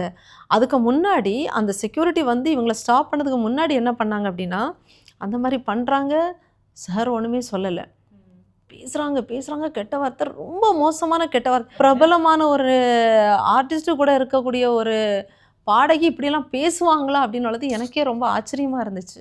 இல்லை அப்படி என்ன கெட்ட வார்த்தை பேசினாங்க? அதை சொல்லதுக்கே என்னால் தாங்க முடியல. என்னென்னா ஆல்ரெடி நான் வந்து ஒரு வாழ்க்கையில் எப்படி பாதிக்கப்பட்டு இருக்கேன். அதுக்கிடையில் அவங்க சொல்கிறாங்க 17 வருஷம் கழித்து உன்னோட புருஷன் உன்னை விட்டு போயிருக்கான் அப்படின்னா அது வந்து நீ அழகில்ல, உன் வாயை திறந்தா ஸ்மெல் வருது, உன் மூஞ்சை பார்த்தா ஒரு மாதிரி அருவருப்பாக இருக்குது, அதனால தான் 17 வருஷம் கழிச்சிட்டு உன்னை டைவர்ஸ் பண்ணியிருக்கான். அந்த வார்த்தை ஒரு நிமிஷத்தில் நான் நொந்து போயிட்டேன். இது ஒரு ஹோட்டல் வாசல்ல செக்யூரிட்டி ரிசப்ஷனிஸ்ட் எல்லாரும் இருக்கும்போது சொன்னாங்க. ஆமாம், அதை விட எனக்கு அசிங்கமாக இருந்தது சார் முன்னாடி சொல்லும்போது. என்ன சார் ஒரு வார்த்தை கூட அப்படி யாரையும் பேசாதன்னு சொல்லவே இல்லை. அவங்கள பேச விட்டுட்டு இவர் வேடிக்கை பார்த்துட்டு தான் நின்னார். எனக்கு ஆல்ரெடி வந்து நொந்து போயிட்டேன். எனக்கு ஆல்ரெடி வீட்டில் இந்த மாதிரி பிரச்சனையோட 17 வருஷம் கழித்து நான் வந்திருக்கேன். இடையில நிறைய பிரச்சனைகள் இருக்குது. அதை நான் இதில் சொல்லதுக்கு நான் தோணலை, விரும்பவும் இல்லை. எனக்கு இதனால தான் வந்து போனது அப்படின்னு சொல்லும்போது, என்ன அழகில்லைன்னு சொல்லும்போது எனக்கு ஆல்ரெடி வலிக்கும் இல்லை யாருக்காக இருந்தாலும். அதுவும் வந்துட்டு ஆம்பளைங்க முன்னாடி என்னை வந்து அழகில்லைன்னு சொல்லும்போது எனக்கு இவ்வளோ அசிங்கமாக இருந்திருக்கும். அதுவும் சார் முன்னாடி பேசும்போது சார் அதை வந்து எதிர்த்து பேசாதப்போ எனக்கு அதை விட அசிங்கமாக இருந்தது. ரொம்ப கெட்ட வார்த்தை பேசிட்டாங்க. அது மட்டும் இல்லை, அவங்க சொன்னாங்க என் பசங்களுக்கு சாப்பாடு நான் எப்படி போடுறேன்னு சொன்னாங்கன்னா ப்ராஸ்டியூட் பிஸ்னஸ் பண்ணி நான் பண்ணுறேன்ட்டாங்க. அது என்னை எப்படி வலிச்சிருக்கோம். அதுக்கு அவங்கக்கிட்ட ப்ரூஃப் இருக்கான். அந்த ப்ரூஃப் அவங்க எனக்கு காட்டணும். அப்போ அப்படி பேசும்போது எனக்கு வந்து சம்வேர் எல்ஸ் ஏதோ தப்புன்னு தோணுச்சு. நல்ல வேளை நான் அன்றைக்கி ஸ்பிரிச்சுவல் ஹீலர்னு சொன்னப்போ நான் நம்பி போகலை. நம்பி போயிருந்தா இவங்க கூடயே தான் நான் வந்து ஒரு வேளை வந்து இந்த 1 மாதம் ஆனாலும் அவங்க சொல்கிறத கேட்டுட்டு அவங்க இருனா இருந்திருப்பேன், நில்லுனா நின்றுப்போம் போல இருக்குது. அப்போ யாரும் என் குடும்ப பிரச்சனைகளெல்லாம் அவங்களுக்கு சொல்லி கொடுத்து தான் அவங்க பேசியிருக்காங்கன்னுள்ளது அதிலே எனக்கு தெளிவாயிடுச்சு. அதை விட என்னென்னா, நான் 2 பொம்பளை பிள்ளைங்களை எவ்வளோ கஷ்டப்பட்டு வளர்க்குறேன்னு எனக்கு தெரியும். நான் என்னோட தொழிலை நான் பார்க்கணும், என் 2 பிள்ளைங்கள பார்க்கணும். என் 2 பிள்ளைங்களுக்கும் எனக்கும் நாங்கள் வந்து ஊருக்கு போக முடியாது. ஏன்னா எங்களுக்கு இந்த டைவர்ஸ் ஆனதுனால அதோட வந்து ஃபார்மாலிட்டிஸ் இங்கே வந்து போயிட்டுருக்கு. அப்போது அந்த ஆமாம் 2 பிள்ளைங்களுக்கும் ட்ராவல் பேன் இருக்குது. அவங்களால ஊருக்கு போக முடியாது. இங்கே உள்ள சில ஃபார்மாலிட்டிஸ் ரூல்ஸ் எல்லாம் டைவர்ஸ் ஆன பிறகு குழந்தைங்களோட ரூல்ஸ் எல்லாம் போயிட்டுருக்கு. சின்ன பிள்ளைங்க அவங்களும் அந்த ட்ராமாவில் இருக்காங்க, நானும் அந்த பிள்ளைங்கள வச்சு நாங்கள் இருக்கோம். அப்படி ஒரு சூழ்நிலையில் இருக்கும்போது இவங்க வந்து சொல்கிறாங்க, என்னோட ஃப்ரெண்ட்ஸ் கூட நிற்கிறவங்களே அந்த 2 பிள்ளைங்களும் இவ கூட இருக்கக்கூடாது, 2 பிள்ளைங்களையும் கொண்டு ஆர்ஃபனேஜில் விடுங்க அப்படின்னு சொல்கிறாங்க. என் பிள்ளைங்கள ஆர்ஃபனேஜில் விட சொல்கிறதுக்கு அவங்க யார்? அவங்க யார் மேம்? என் பிள்ளைங்களை எப்படி அவங்க ஆர்ஃபனேஜில் விட சொல்லலாம்? அவங்க சொல்லக்கூடாதுல்ல. அவங்க காசில் நான் வந்து வாழலைல்ல, நான் என்னோட காசில் தானே என் பிள்ளைங்களுக்கு நான் சாப்பாடு கொடுக்குறேன். நாங்கள் என்ன தப்பு பண்ணேன்? அவங்களுக்கு பிடிக்கல அப்படின்னா ஈவெண்ட்டுக்கு வராமல் இருந்திருக்கலாம்ல. என் பிள்ளைங்களை ஆர்ஃபனேஜுக்கு விட சொல்கிறது, என் பிள்ளைங்களை வந்து அசிங்கமாக பேசுனது, என்னோட கேரக்டரை மோசமாக பேசுகிறது, என்ன அழகில்லைன்னு சொல்கிறது, எனக்கு எவ்வளோ நேரம் ஆயிருக்கும் அவங்கள பற்றி பேசுகிறதுக்கு? அவங்கள பற்றி நான் ஒரு வார்த்தை கூட நான் தப்பாக பேசலை. அவங்க என்னை அடித்தப்போ கூட நான் வாங்கிட்டு தான் நின்னேன். அவங்க என்னை இவ்வளோ மோசமாக பேசினப்போ கூட நான் அமைதியாக தான் நின்னேன். ஏன்னா எனக்கு ஒரு விஷயம் எனக்கு என்ன தோணுச்சுன்னா, ஒருவேளை அவங்க மென்டலி நாட் வெல்லோன்னு தோணுச்சு எனக்கு. இப்போ கனிஷா இவ்வளோ பேசும்போது பக்கத்தில் நின்ன ஜெயம் ரவி சார் ஒன்று கூட ஒண்ணுமே சொல்லல, சொல்லல. தவறுன்னு கண்டிக்கவே இல்லை. கண்டிக்கவே இல்லை. ஹோட்டலில் இருந்த மற்றவங்க எல்லாருமே அதிர்ச்சியாக இருந்தாங்க. என்ன பண்ணனு யாருக்குமே தெரியல. வந்தவங்க எல்லாம் என்னோட ஃப்ரெண்ட்ஸ் வந்திருக்காங்க. அவங்க கூட உள்ளது ரவி சார் மட்டும்தான் வந்திருக்காங்க. நான் ரவி சார் பேரில் தான் நான் ஹோட்டலே புக் பண்ணி கொடுத்துருந்தேன். 2 பேருக்கும் சேர்ந்து ஒரே ரூம் தான் நான் புக் பண்ணேன். உங்களுக்கும் கனிஷாக்கும் தானே ஈவெண்ட்ல டீலிங். ஆமாம். நீங்கள் ஏன் ரவி சார் பேரில் ஹோட்டல் புக் ஏன்னா ரவி பண்ணீங்க? சார் வராரு இவங்களுக்காகன்னு சொல்லிட்டாங்க எனக்கு. அதை சொல்லி ரவி சாரோட பேரில் புக் பண்ண சொன்னாங்க. ஏன்னா நான் வந்து பிஸ்னஸ் கிளாஸ் இவங்களுக்கு போட்டோன்னே அதே ஃப்ளைட் டிக்கெட்டில் அதே டைமில் பார்த்து சார் அவங்களுக்கு டிக்கெட் போட்டாங்க. அப்போ இங்கே வரும்போது நான் ரவி சார் பேரில் தான் நான் ஹோட்டல் ரூம் புக் பண்ணேன். 2 பேருக்கும் சேர்த்து ஒரே ரூம் புக் பண்ணேன். 2 பேருக்கும் சேர்த்து தான் ஒரே கார் கொடுத்தேன். அப்போ எனக்கு எப்படி இருக்கும்? கனிஷாவை தான் நீங்கள் ஈவெண்ட்டுக்கு கூப்பிட்டீங்க அப்படின்னாலும் ரவி சாருக்கும் சேர்த்து தான் நீங்கள் ரூம் போட்டிருக்கீங்க. ஸோ அதுலேருந்து எல்லா ப்ரூஃபும் உங்ககிட்ட இருக்கு. அந்த எல்லாமே சண்டை இருக்கு. நடந்தது எல்லாம் ஆமா. எனக்கு காமிங்க. எல்லாமே நாங்கள் என்ன சப்மிட் proof ன்னு. பண்ணியிருக்கோம். நீங்கள் சொன்னீங்கல்ல 5 ஸ்டார் ஹோட்டலில் கனிஷாக்கும் ரவி சாருக்கும் சேர்ந்து தான் நான் ஒரே ரூம் தான் போட்டேன் அப்படின்னு சொன்னீங்க. அதுக்கான பில்லிங் இருக்கா? 5 ஸ்டார் ஹோட்டல்லாம் எவ்வளோ ஒரு நாள் பில்லிங் ஒரு நாள் அமௌண்ட்? அவங்களுக்கு நான் வந்து எக்ஸிக்யூட்டிவ் ரூம் தான் போட்டிருந்தேன். ஸோ ஆல்மோஸ்ட் 1 லட்ச ரூபா. எவ்வளோ நாள் ஸ்டே பண்ணாங்க? 4 நாள் இல்லையா? செப்டம்பர் 12ஆம் தேதி வந்தாங்க, 15ஆம் தேதி ரிட்டர்ன். 1 டே ஹோட்டல் ஸ்டே. ஆமாம். 1 டே ஹோட்டல் ஸ்டே 1 லேக்குக்கு தான் நல்ல ரூம் தான் போட்டு கொடுத்துருக்கீங்க இல்லை? கண்டிப்பாக. ஓகே. பட் ரவி சார் கனிஷாக்காக துபாய் ஈவெண்ட்டுக்கு வந்திருக்காங்க, பட் ஈவெண்ட்டுக்கு வரல. ஆமாம், வரல. Okay. Just supported her back. இதுதான். ஓகே. இது நீங்கள் ஹோட்டல் புக் பண்ணது ஆமாம், சார் பேரில் தான் புக் பண்ணியிருக்கோம். King executive shoe. ஆமாம், சார் பேரில் தான் இது புக் பண்ணியிருக்கோம். சும்மா அப்படியே பார்க்குற மாதிரி பார்த்தேன். ஓகே. இதெல்லாம் அந்த அக்ரிமெண்ட் நீங்கள் அவங்களுக்கு ஆமா. போட்டது. இதில் நீங்களும் சைன் பண்ணியிருக்கீங்க, கனிஷாவும் சைன் ஆமாம், சைன் பண்ணியிருக்காங்க. பண்ணியிருக்காங்க. அதில் 2வது பேஜில் சைன் பண்ணியிருக்காங்க. ஓகே. அதுக்கு அடுத்தது வந்து அவங்க எனக்கு நான் அவங்களுக்கு பே பண்ணதோட ரெசிப்ட்ஸ். இந்த ப்ரூஃப் எல்லாம் நீங்கள் உங்களோட சோஷியல் மீடியாவில் நீங்கள் ப்ளே பண்ணீங்களா, போட்டிருக்கீங்களா? அவங்க உங்களை பற்றி கம்ப்ளைண்ட் பண்ணி ஈவெண்ட்டில் ஒழுங்காக கவனிக்கலை, காசு கொடுக்கலன்னு சொல்லி சோஷியல் மீடியாவில் போட்டாங்க. நீங்கள் அதே மாதிரி அவங்களுக்கு நான் கொடுத்துட்டேன் அப்படின்னு சொல்லி சோஷியல் மீடியாவில் போடல. நாங்கள் ஏன் அவங்கள மாதிரி கீழ்த்தரமாக நடந்துக்கணும்? அவங்கள மாதிரி கீழ்த்தரமாக எங்களுக்கு நடக்கிறதுக்கு தோணவும் இல்லை, அந்த மாதிரி பேசவும் தோணும் ஆனால் உங்களோட ஈவெண்ட்டுக்கு ரவி சார் வந்தாரா? இல்லை. அப்புறம் அங்கே நடந்த அவ்வளோ பிரச்சனையோட அவங்களோட மேனேஜர் வராரு. மற்றவங்க எல்லாம் வந்து இங்கே நடக்கிற கத்துறதும் சண்டையும் பார்த்துட்டு செக்யூரிட்டி வந்து இப்படி சொன்னோடனே அவங்க வந்து சமாதானப்படுத்தி அவங்கள வந்து தனியாக கூட்டிகிட்டு போகிறாங்க. இதெல்லாம் இதில் நான் உங்களை வந்து- திட்டுனதுல உங்கள் வாய் ஸ்மெல் அடிக்குன்னு சொல்லி கனிஷா உங்களை சொல்லி ஆமா. இதெல்லாம் ரொம்ப புதுசாக திட்டுற மாதிரி இருக்கு. இதெல்லாம் என்ன பழக்கம்? வாய்ஸ் ஸ்மெல் அடிக்குதுன்னு அவங்க சொன்னது, என்ன அழகு இல்லைன்னு சொன்னது, எனக்கு ஒரு சில விஷயங்கள் எல்லாம் வந்துட்டு யாரோ சொல்லி கொடுத்து பண்ண மாதிரி தான் எனக்கு தோணுச்சு.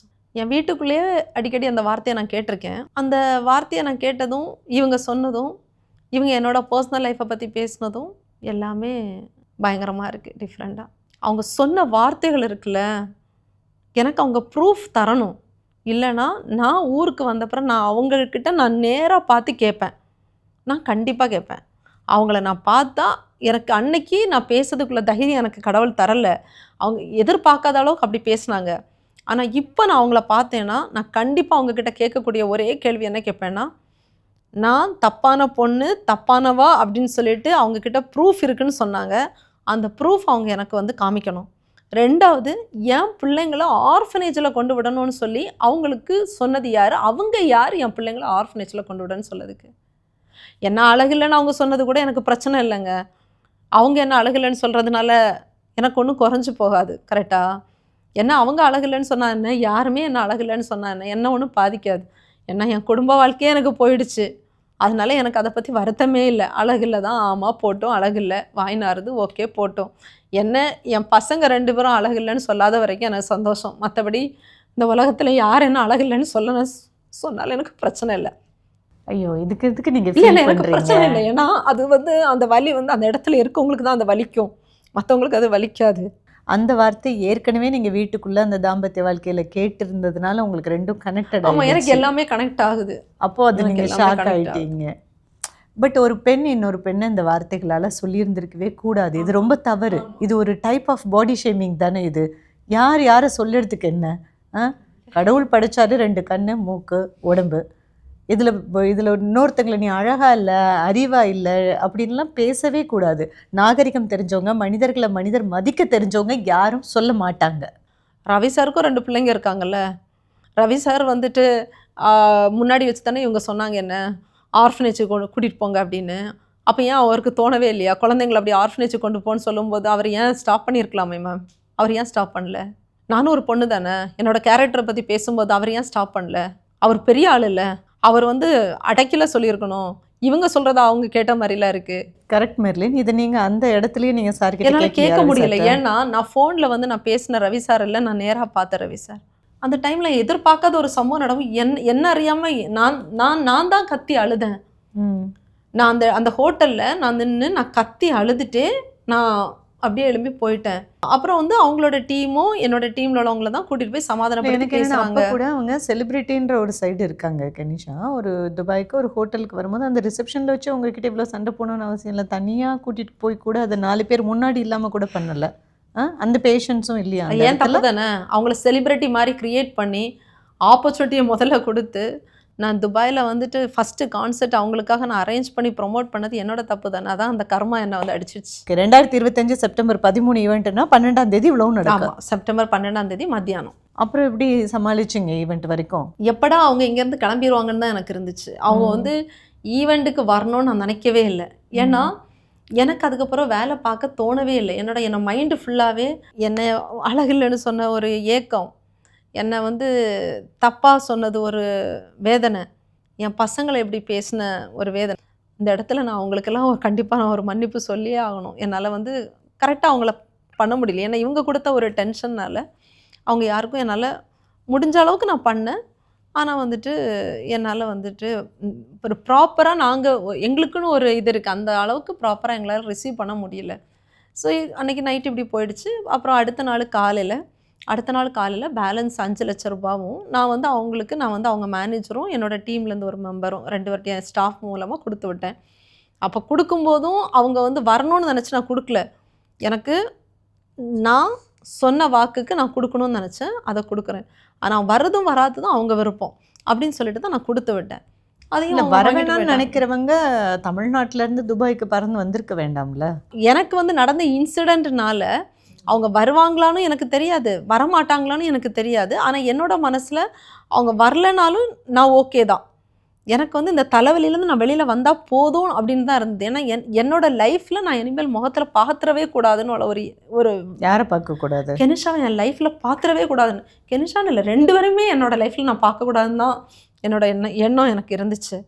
அதனால் நான் காலையில் நான் காசை கொடுத்து விட்டுட்டேன். அவங்க வாங்கிட்டு போயிட்டாங்க. வாங்கிட்டு போன பிறகு நான் கேட்டேன் ரிசீவ்டான்னு. ரிசீவ்டுனாங்க. அப்போ எனக்கு பில்லு கொடுத்தாங்க. எப்போவுமே நாங்கள் பில்லு கரெக்டாக வச்சுருப்போம். அதே மாதிரி கரெக்டாக 4 lakhs கொடுத்ததும் 5 லட்ச ரூபா கொடுத்தோம். இது ஈவெண்ட் சாயங்காலம் 7 மணிக்கு தான். ஆனால் நான் காலையில் 9 மணிக்கு முன்னாடியே நான் பணம் கொடுத்துட்டேங்க. மிச்ச பணமும் கனிஷா கொடுத்தாச்சு. ஸோ மொத்தம் 9 lakhs பேமெண்ட் பேசினதும் கொடுத்தாச்சு. டிக்கெட்ஸ் போட்டாச்சு, வந்தாச்சு. 5 star ஹோட்டல்ல 2 பேரும் ஒரே ரூம்ல ஸ்டே பண்ணியாச்சு. அப்போ இங்கே எங்கே நான் பணம் கொடுக்கலன்னு எனக்கு இன்னும் தெரில. நான் 9 lakhs வாங்கிட்டு கொடுக்கலன்னு சொன்னாங்களா? ஆமாம் வாங்கிட்டு நான் காசு கொடுக்கலன்னு வெளியில் பரப்புனாங்க. ஸோ நான் கண்டிப்பாக 9 lakhs கொடுத்தாச்சு. அது போக இவங்க என்ன பண்ணாங்கன்னா வேறு ஆர்டிஸ்ட்டையும் இன்ஃப்ளூயன்ஸ் பண்ண பார்த்தாங்க. நான் யாருமே இவங்க பேச்சை கேட்டு இன்ஃப்ளூயன்ஸ் ஆகலை. என்ன இன்ஃப்ளூயன்ஸு? நீங்கள் போகாதீங்க, எனக்கு காசு வரல, உங்களுக்கு வந்துச்சா, அந்த மாதிரி எல்லாரையும் இன்ஃப்ளூயன்ஸ் பண்ண பார்த்தாங்க. ஸோ அங்கேயும் எந்த பிரச்சனையும் வரல. எல்லாருமே எனக்கு சப்போர்ட் பண்ணிவிட்டு ஈவெண்ட்டுக்கு வந்துட்டாங்க. அப்போது நான் நினச்சேன் நீ இவங்க வரமாட்டாங்க போல் அப்படின்னப்போ நான் என்னோடய டீம் சொன்னாங்க அவங்க வந்து வருவாங்க, நம்ம 9 lakhs கொடுத்தாச்சுல்ல, சரி வெயிட் பண்ணலாம் அப்படின்னு. இப்போ கெனிஷாக்கு நீங்கள் 9 லட்சம் பேமெண்ட்டு, ஃப்ளைட் டிக்கெட்டு, ஹோட்டல் எல்லாமே கொடுத்து போட்டாச்சு, பிரச்சனை முடிஞ்சுது அப்படின்னு நினைக்கிறீங்க நீங்கள் இந்த இடத்துல. ஆனால் உங்களோட ஈவெண்ட் செப்டம்பர் 13 அன்றைக்கி 7 மணிக்கு ஈவெண்ட்னா 5 மணிக்கு அவங்க சோஷியல் மீடியாவில் இன்ஸ்டாகிராம்லலாம் ஒரு வீடியோ வருது. நான் துபாயில் ஒரு ஈவெண்ட்டு, மெர்லின் ஒரு பொண்ணு கூட பிரச்சனை, ஸோ என்னோடய ஃபேன்ஸ்லாம் சாரி நான் ஈவெண்ட்டுக்கு வரல அப்படின்னு சொல்லி அவங்க ஒரு வீடியோ போடுறாங்க. சொல்கிறேன்னு தப்பாக நினைக்காதீங்க, அது எந்த ஃபேன்ஸ்னு எனக்கு இன்னும் தெரியல. ஓகேவா, நாங்கள் எதிர்பார்த்த ஃபேன்ஸ் எல்லாம் கிடையாது. ஸோ 5 மணிக்கு வந்து வீடியோ போட்டாங்க, நான் இந்த மாதிரி ஈவெண்ட்டில் பர்ஃபார்மன்ஸ் பண்ணலன்னு. ஒரு ஈவெண்ட்டில் வந்து ஒரு செலிப்ரிட்டியோட ப்ரெசன்ஸ் இருந்தாலும் அந்த ஈவெண்ட் வந்து அழகாக போகிறதுக்கு காரணமாக இருக்கக்கூடியது அதில் நடக்கக்கூடிய பர்ஃபார்மன்ஸ், டான்ஸ் எல்லாமே தான். இந்த நம்ம மக்களை எந்த அளவுக்கு என்கேஜ் பண்ணுறோமோ அதுதான். ஸோ இவங்களுக்கு அதில் வந்து 1.5 மணிக்கூர் அவங்க கண்டினியூஸாக வந்துட்டு கான்சர்ட் பண்ணுறாங்க. ஸோ அப்போ வந்துட்டு மக்கள் வந்து அதை என்ஜாய் பண்ணதுக்காகவும் வருவாங்க தானே. ஸோ வந்துட்டு வரல. ஸோ இவங்க என்ன போட்டதுனால மக்கள் என்ன நினச்சிட்டாங்கன்னா மொத்தமாக ஈவெண்ட்டு கேன்சல்னு நினச்சிட்டாங்க. இப்போது ஒரு ஈவெண்ட்டுனாலே கான்செர்ட் பண்ணுறோம் அப்படின்னா அந்த கான்செர்ட்டே கேன்சல்னா அப்போ ஈவெண்ட்டே கேன்சல்னு தானே அர்த்தம் இல்லை. இப்போ நீங்கள் ஈவெண்ட் நடக்குது, அந்த ஈவெண்ட்டில் ஒரு ஆர்டிஸ்ட் மட்டும் வரலன்னு சொன்னால் அது வேறு. கான்செர்ட் பண்ணுறவங்களே வரல அப்படின்னு சொன்னால் மொத்த ஈவெண்ட்டு கேன்சல்னு நினச்சிட்டு மக்கள் கன்ஃபியூஷனால் வரவே இல்லை. வந்தவங்கெல்லாம் பாதியில் போனவங்க அந்த மாதிரியெல்லாம் நிறைய ஆயிடுச்சு. இவங்க வீடியோ போட்டதை வந்து எங்களுக்கு சொன்னாங்க. அப்போ நான் ஒரு முடிவு பண்ணேன், என்ன இருந்தாலும் பண்ணிட்டோம். ஒரு 100 பேரும் 150 பேர் வந்தாலும் பிரச்சனை இல்லை, வந்திருக்க ஆர்டிஸ்ட்டை வச்சு இதை பெட்டராக பண்ணுவோம் அப்படின்னு சொல்லிட்டு நாங்கள் வந்து ஸ்டார்ட் பண்ண ஆரம்பிச்சோம். நீங்கள் கெனிஷாக்கோ உங்கள் மேனேஜருக்கோ கால் பண்ணி என்ன இப்படி வீடியோ போட்டிருக்கீங்க, காலையில் தானே பேமெண்ட்டை ஃபுல்லாக கொடுத்து முடிச்சேன்னு கேட்கலையா? ஏன்னா என்னோடய எக்ஸ்பீரியன்ஸ் வந்து ஒரு மாதமாகவே அனுபவிச்சுட்ருக்கேன். அதுவும் வந்து நேற்றுக்கு அந்த 12ஆம் தேதி மத்தியானம் நடந்த சம்பவத்தினால எனக்கு அவங்க பேரை சொல்லதுக்கே எனக்கு தோணவே இல்லை. அந்த ஒரு வேதனையிலேருந்து நான் வரவே இல்லை, அதனால் நான் கேட்கவே இல்லை. அப்போ இங்கே இருக்கக்கூடிய ஆர்டிஸ்ட்டை வச்சு நம்ம நல்லபடியாக பண்ணுவோம் அப்படின்னு சொல்லிட்டு பண்ணும்போது உள்ளே வந்த ஆர்டிஸ்ட்டை வச்சு தொடங்கி 15 நிமிஷத்தில் எனக்கு ஃபோன் கால் வருது, அவங்க வந்திருக்காங்க அப்படின்னு. அப்போ நான் சொன்னேன், வரமாட்டேன்னு வீடியோ போட்டுட்டு வந்திருக்காங்களா அப்படின்னப்போ என்னை கூப்பிட்டப்போ நான் என்னோடய ஃப்ரெண்ட்ஸ், என்னோடய டீம் மெம்பர்ஸை கூப்பிட்டேன். நாங்கள் வெளியில் போயிருந்தோம். அப்போவும் பார்த்தீங்கன்னா அந்த டைமில் அவங்க வெளியில் வந்து அவ்வளோ பஞ்சாயத்து பண்ண வேண்டிய அவசியம் இல்லை. அப்போ நான் அட்லீஸ்ட் அந்த டைம்லேயாவது நான் உள்ளே வந்த ஆர்டிஸ்ட்டாக நான் கவனிச்சிருப்பேன். ஏன்னா அங்கேயும் கவனிக்க விடலை. எனக்கு அது ரொம்ப ஒரு வேதனை ஆயிடுச்சு. எனக்கு ஒரு மென்டல் டார்ச்சர் ரொம்பவே கொடுத்துட்டாங்க. நச்சுன்னு ஓவர் டார்ச்சர் பண்ணிட்டாங்க. அப்போ அங்கேயும் வெளியில் வந்துட்டு என்ன பண்ணாங்க அப்படின்னா கத்துறாங்க. என்னை வந்து கன்னத்தில் அடிக்கிறதுக்கு வாங்கிட்டு வராங்க. பக்கத்தில் வந்துட்டு ரவுடி மாதிரி மிரட்டதுக்கு வராங்க. அப்போ என் கூட உள்ளவங்கெல்லாம் வந்து கெனிஷா, அப்போ வந்து என் பக்கத்தில் உள்ளவங்கெல்லாம் என்ன பண்ணுறாங்க, என்னை வந்து பின்னாடியே தள்ளுறாங்க. நானும் என்னோட மைண்டை நான் வந்து மேடப் பண்ணிட்டேன். இவங்க என்ன பண்ணினாலுமே இவங்களை அடிக்கக்கூடாது, நான் இவங்கள மாதிரி கீழ்த்தரமாக நடந்துக்கக்கூடாதுன்னு உள்ளதில் நான் கிளியராக இருக்கேன். அங்கே வந்து அவங்க என்னை ட்ரிகர் பண்ணுற மாதிரி, அதாவது ஏதாவது அவங்க என்ன பண்ணுறாங்கன்னா, அவங்க நம்மளை வந்து எதிர்த்து ட்ரிகர் பண்ணி பேசுவோம், நம்ம சைட்லேருந்து ஏதாவது ஒரு வார்த்தை விழுந்துராதா அதை பிடிக்கலான்னு பார்க்குறாங்க. அது எனக்கு புரிஞ்சிடுச்சு. ஆனால் நான் என்ன பண்ணிட்டேன்னா நான் பேசவே இல்லை. அவங்க வந்து அவ்வளோ தூரம் எனக்கு வந்து ட்ரபிள் கொடுத்த பிறகு நான் ஒரு வார்த்தையும் பேசலை, அடிக்கிறது கை வாங்குறாங்க. அப்போ என்னோடய பொண்ணு வந்தாங்க. பொண்ணு வந்து சொன்னாங்க, மேம் உங்களுக்கு என்ன வேணும்? யாராக இருந்தாலும் என் குழந்தைங்க என்னை அடிக்கும்போது பார்த்துட்ருக்க மாட்டாங்கல்ல, என் குழந்தைங்க முன்னாடி என்ன கேரக்டரை தப்பாக பேசுகிறாங்க, அங்கேயும் வச்சு சொல்கிறாங்க. இந்த ஈவெண்ட் நடத்ததுக்கு எனக்கு வந்து சப்போர்ட் பண்ணவங்க கூட எல்லாம் வந்து நான் தப்பாக போயிட்டேன்னு என்ன ரொம்ப அசிங்கமாக பேசிட்டாங்க. இவங்க எதுனாலும் பேசக்கூடியது அந்த மாதிரி கேரக்டரை தான் பேசுகிறாங்க. அவங்க ஏன் அப்படி பேசுகிறாங்கன்னே தெரியல எனக்கு. அப்போ என் பசங்க என் முன்னாடி நிற்கிறாங்க, என் குழந்தைங்க, என்னோடய ஃப்ரெண்ட்ஸ் இருக்காங்க, என்னோடய டீம் மெம்பர்ஸ் இருக்காங்க, மற்ற ஈவெண்ட்டோட பீப்புளில். அப்போ என்னை பற்றி என்ன நினைப்பாங்க திங்க் பண்ணி பாருங்கள். எனக்கு அது ஒரு மாதிரி கில்ட்டியாக இருந்தது. அப்போ என்னோடய ஃபஸ்ட்டு டாட்டர் என்ன பண்ணாங்க, மேம் உங்களுக்கு என்ன வேணும்னு சொல்லுங்கள், சார்ட் அவுட் பண்ணிக்கலாம், இப்படி பேசாதீங்கன்னு சொன்னோன்னே என் பொண்ணையும் கெட்ட வார்த்தை பேச ஆரம்பிச்சு அசிங்கப்படுத்தி டார்ச்சர் பண்ணி அந்த குழந்தைய வந்து எல்லாரும் முன்னாடியும் வந்து மன்னிப்பு கேட்க வச்சாங்க. நீ வந்து அம்மா மாதிரி, அங்கேயும் வந்து என்ன சொல்கிறாங்க, ஓ அம்மா மாதிரி தானே பொண்ணு அப்படின்னாங்க. அப்போவும் எனக்கு வந்து ரீகால் ஆகுது. எனக்கு குடும்ப வாழ்க்கையும் நாங்கள் வெளியில் வந்ததும் இவங்க பேசுகிறதும் ஒவ்வொரு இடத்துலையும் எனக்கு ரீகால் ஆகுது. இப்போது என்ன மன்னிப்பு கேட்க வச்சாங்க. அப்போ நான் என்ன மன்னிப்பு கேட்க சொன்னோடனே, நான் மன்னிப்பு கேட்டோன்னே இப்படி கேட்கக்கூடாது, ரொம்ப மனசு விட்டு கேளுன்னாங்க. எனக்கு அதோட மனசு விட்டு எப்படி கேட்கன்னு தெரில, இருந்தாலும் நான் கேட்டேன். உடனே வந்து அவங்க டீம் கேட்டீங்க என்ன மன்னிப்பு, என்ன வார்த்தை மன்னிப்பு எப்படி கேட்க சொன்னாங்கன்னா, அவங்க எல்லாரையும் நிற்க சொல்லிட்டு கையெடுத்து கும்பிட்டு மன்னிப்பு கேட்க சொன்னாங்க. அப்படியா? ஆமாம். அதெல்லாம் சொன்னால் தாங்க முடியாத வலி. இந்த மாதிரிலாம் ஆமாம்மா, இந்த மாதிரிலாம் யாருக்கிட்ட யாரு தப்பு பண்ணால் மன்னிப்பு யார்கிட்ட வேணாலும் கேட்கலாங்க. தப்பு பண்ணால் அவங்க காலில் கூட விழுந்துடலாம். ஒரு தப்பே ஈவெண்ட் பண்ணாம. நடத்துறதுக்காக அந்த ஈவெண்ட்டுக்கு சீஃப் கெஸ்ட் ஆர்டிஸ்ட் ஆமா. கூப்பிடுறதுக்கு மொத்த வரையும் நிக்க வச்சு மன்னிப்பு ஆமா. மன்னிப்பு அப்படின்னு கேட்கணுமா? ஆமாம் ஆமாம், ஏன்னா நாங்கள் காசு கொடுத்துருக்கோம்ல, அதனால நாங்கள் கேட்கணும். காசையும் கொடுத்து மன்னிப்பையும் கேட்கணுமா? ஏன்னா காசு கொடுத்துருக்கோம், லாஸ் எங்களுக்கு தானே, அவங்களுக்கு இல்லைல்ல. கெனிஷா மன்னிச்சுக்கோங்க மேம், நடந்தது எல்லாத்தையும் இது பண்ணிக்கோங்க அப்படின்னாங்க. அப்புறம் வந்துட்டு அவங்க டீமில் உள்ள 5 பேரையும் நிற்க விட்டாங்க. அவங்களே 5 பேரையும் நிற்க விட்டுட்டு ask my people everybody sorry அப்படின்னாங்க. நான் ஒன்று சாரி அப்படின்னு, no no not like this sorry, should say like this sorry sorry sorry அப்படின்னு சொல்ல 5 வாட்டி ஆமா, சாரி 5 திருப்பி வாட்டி. கேட்கணும். பட் ரொம்ப ரூடா இருக்கு, ரொம்ப அரகண்டா இருக்கு. பயங்கர அரகண்டாக இருந்துச்சு, ரொம்ப அரகண்டாக இருந்தது. என்னோட கூட இருந்த ஃப்ரெண்ட்ஸ் அவங்க என்ன தப்பு பண்ணாங்க, அவங்களையும் வந்து அழகில்ல, அவங்களையும் இந்த மாதிரி பாடி ஷேமிங் பண்ணுறாங்க. நீங்க ஏன் மன்னிப்பு கேட்டீங்க மெர்லின்? நான் கேட்கக்கூடாதுங்க தாங்க. ஆனால் அந்த இடத்துல வந்து எல்லாருமே இல்லை மெர்லின் நமக்கு இப்போதைக்கு ப்ராப்ளம் வேண்டாம், ஏன்னா உள்ள ஈவன் நடந்துட்டுருக்கு, மொத்தமாக வந்து அசிங்கமாயிடும். ஓகே, ஒரு ஈவெண்ட்டுக்கு சீஃப் கெஸ்டா கெனிஷாவை கூப்பிட்டதுக்காக ஒரு பிரச்சனை, வாட் எவர் இட் இஸ், ஏதோ ஒரு பிரச்சனை, அதுக்காக தனித்தனியா ஒரு 6-7 பேர்கிட்ட நீங்க மன்னிப்புன்னு கேட்கறது உங்களுக்கு எப்படி இருந்தது மனநிலை? அசிங்கமாக இருந்தது. தப்பு பண்ணால் யார் முன்னாடியும் மன்னிப்பு கேட்கலாம், தப்பே பண்ணாமல் கேட்கணுன்னா கொலை பண்ணிட்டோமா, கொள்ளையடிச்சிட்டோமா, அவங்க வீட்டு சொத்தை புடுங்கிட்டு வந்தோமா, திருடிட்டு வந்தோமா? ஏன்னா நாங்களாம் காசு கொடுத்துருக்கோம், அவங்க வந்து ஹாப்பியாக லக்ஸரியாக அவங்களுக்கு உள்ள எல்லா நீட்ஸும் நாங்கள் அவங்க பண்ணி கொடுத்து அவங்க வந்துட்டு போகிறாங்க. அவங்களுக்கு நாங்கள் என்ன பண்ணோம், அவங்களுக்கு என்ன லாஸ் தெரியல சொல்லுங்கள், நாங்கள் தானே லாஸில் நிற்கிறோம். இன்னொன்று ஜென்ரலாக இப்போ சிங்கர் கெனிஷா அப்படின்னா அவங்க மிகப்பெரிய பாடகியாக பெரிய செலிப்ரிட்டியாக இண்டஸ்ட்ரியில் தெரியாது. ஆக்சுவலி ரொம்ப பெருசாக அவங்களுக்கு பிரபலம் அப்படிங்கிறது பெரிய அளவில் கிடையாது. இப்போ ஆக்டர் ரவி சார் இஷ்யூக்கு அப்புறம் தான் இவங்களே பெரிய அளவில் தெரியும்.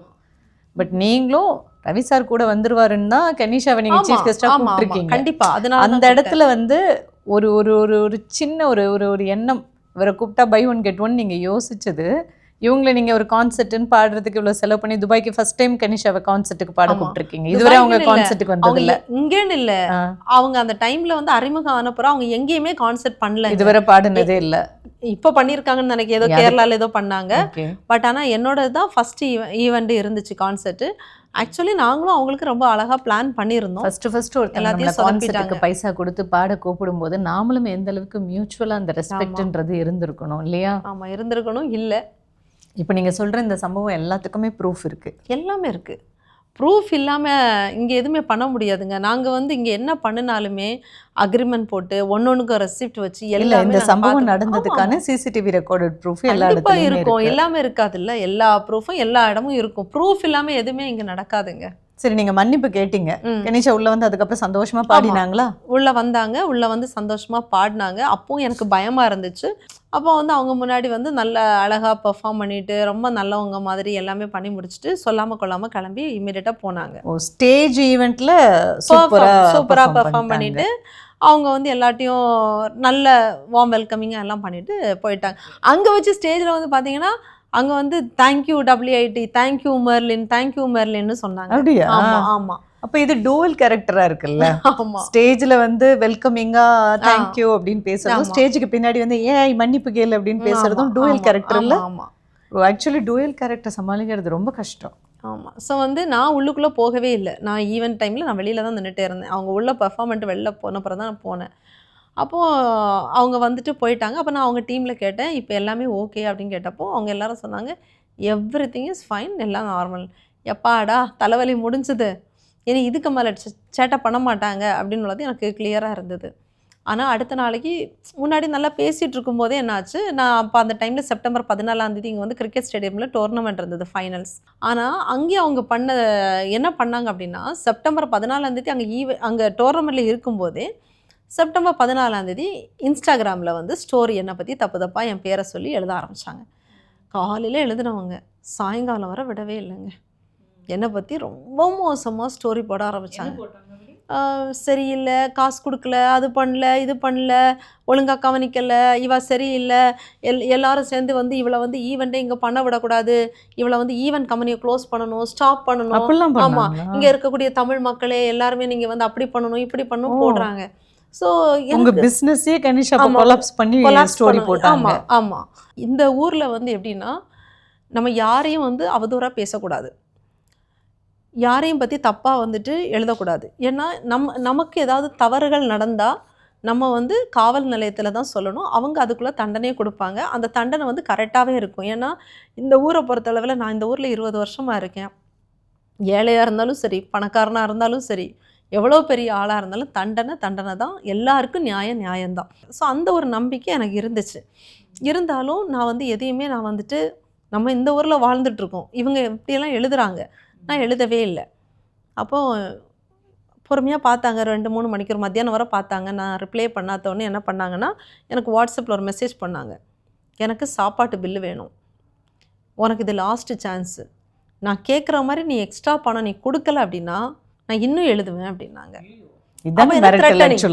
அப்போது நான் முடிவு பண்ணிட்டேன், என்ன வேணாலும் எழுதுங்க, என்னை நீங்கள் ஆல்ரெடி வந்து ஸ்பாயில் பண்ணிட்டீங்க, அடிச்சிட்டிங்க, கேவலமாக பேசிட்டீங்க, ஈவெண்ட்டு வரமாட்டேன்னு போட்டுட்டு ஈவெண்ட்டே அசிங்கப்படுத்திட்டீங்க. அப்புறமா வந்துட்டு ஈவெண்ட்டுக்கும் எனக்கு ஒரு பெரிய லாஸ், கிட்டத்தட்ட 2 கோடி ரூபாய் மேலே லாஸையும் பண்ணி விட்டீங்க. எனக்கு எல்லா டார்ச்சரையும் எனக்கு கொடுத்துட்டீங்க. இதுக்கு மேலே நான் வந்து இந்த இடத்துல நஷ்டம் ஆகிறதுக்கு எதுவுமே இல்லை. என்ன எழுதணுமோ நீங்கள் எழுதிக்கோங்கன்னு நான் விட்டுட்டேன். ஆனால் நான் அவங்களுக்கு எந்த ரிப்ளையும் நான் பண்ணவே இல்லை. எழுதிக்கிட்டே இருந்தாங்க. என்ன நினச்சாங்கன்னு தெரியாது. 6 மணிக்கு அவங்களாவே ஸ்டாப் பண்ணிட்டாங்க. ஸ்டாப் பண்ணிவிட்டு அந்த ஸ்டோரி எல்லாத்தையும் இம்மீடியட்டாக டெலிட் பண்ணிட்டாங்க. அப்போது எனக்கு தோணுச்சு. ஆனால் நான் என்ன பண்ணேன், ஒவ்வொரு ஸ்டோரி அவங்க போட நான் வந்து ஸ்க்ரீன்ஷாட் எடுத்து வச்சுருந்தேன். இதில் வேறு இல்லாமல் என்ன பண்ணாங்கன்னா, இவங்களோட சப்போர்ட்டர்ஸா இல்லது இவங்களோட ஃபேக் ஐடிஸான்னு எனக்கு தெரியல. ஆனால் எனக்கு தெரிஞ்சு அதாவது அவங்களோட ஃபேக் ஐடிஸ் தான். ஃபேக் ஐடிஸ்லேருந்து என்னை வந்து மெசேஜ் பண்ணி அவ்வளோ டார்ச்சர் கொடுக்குறாங்க.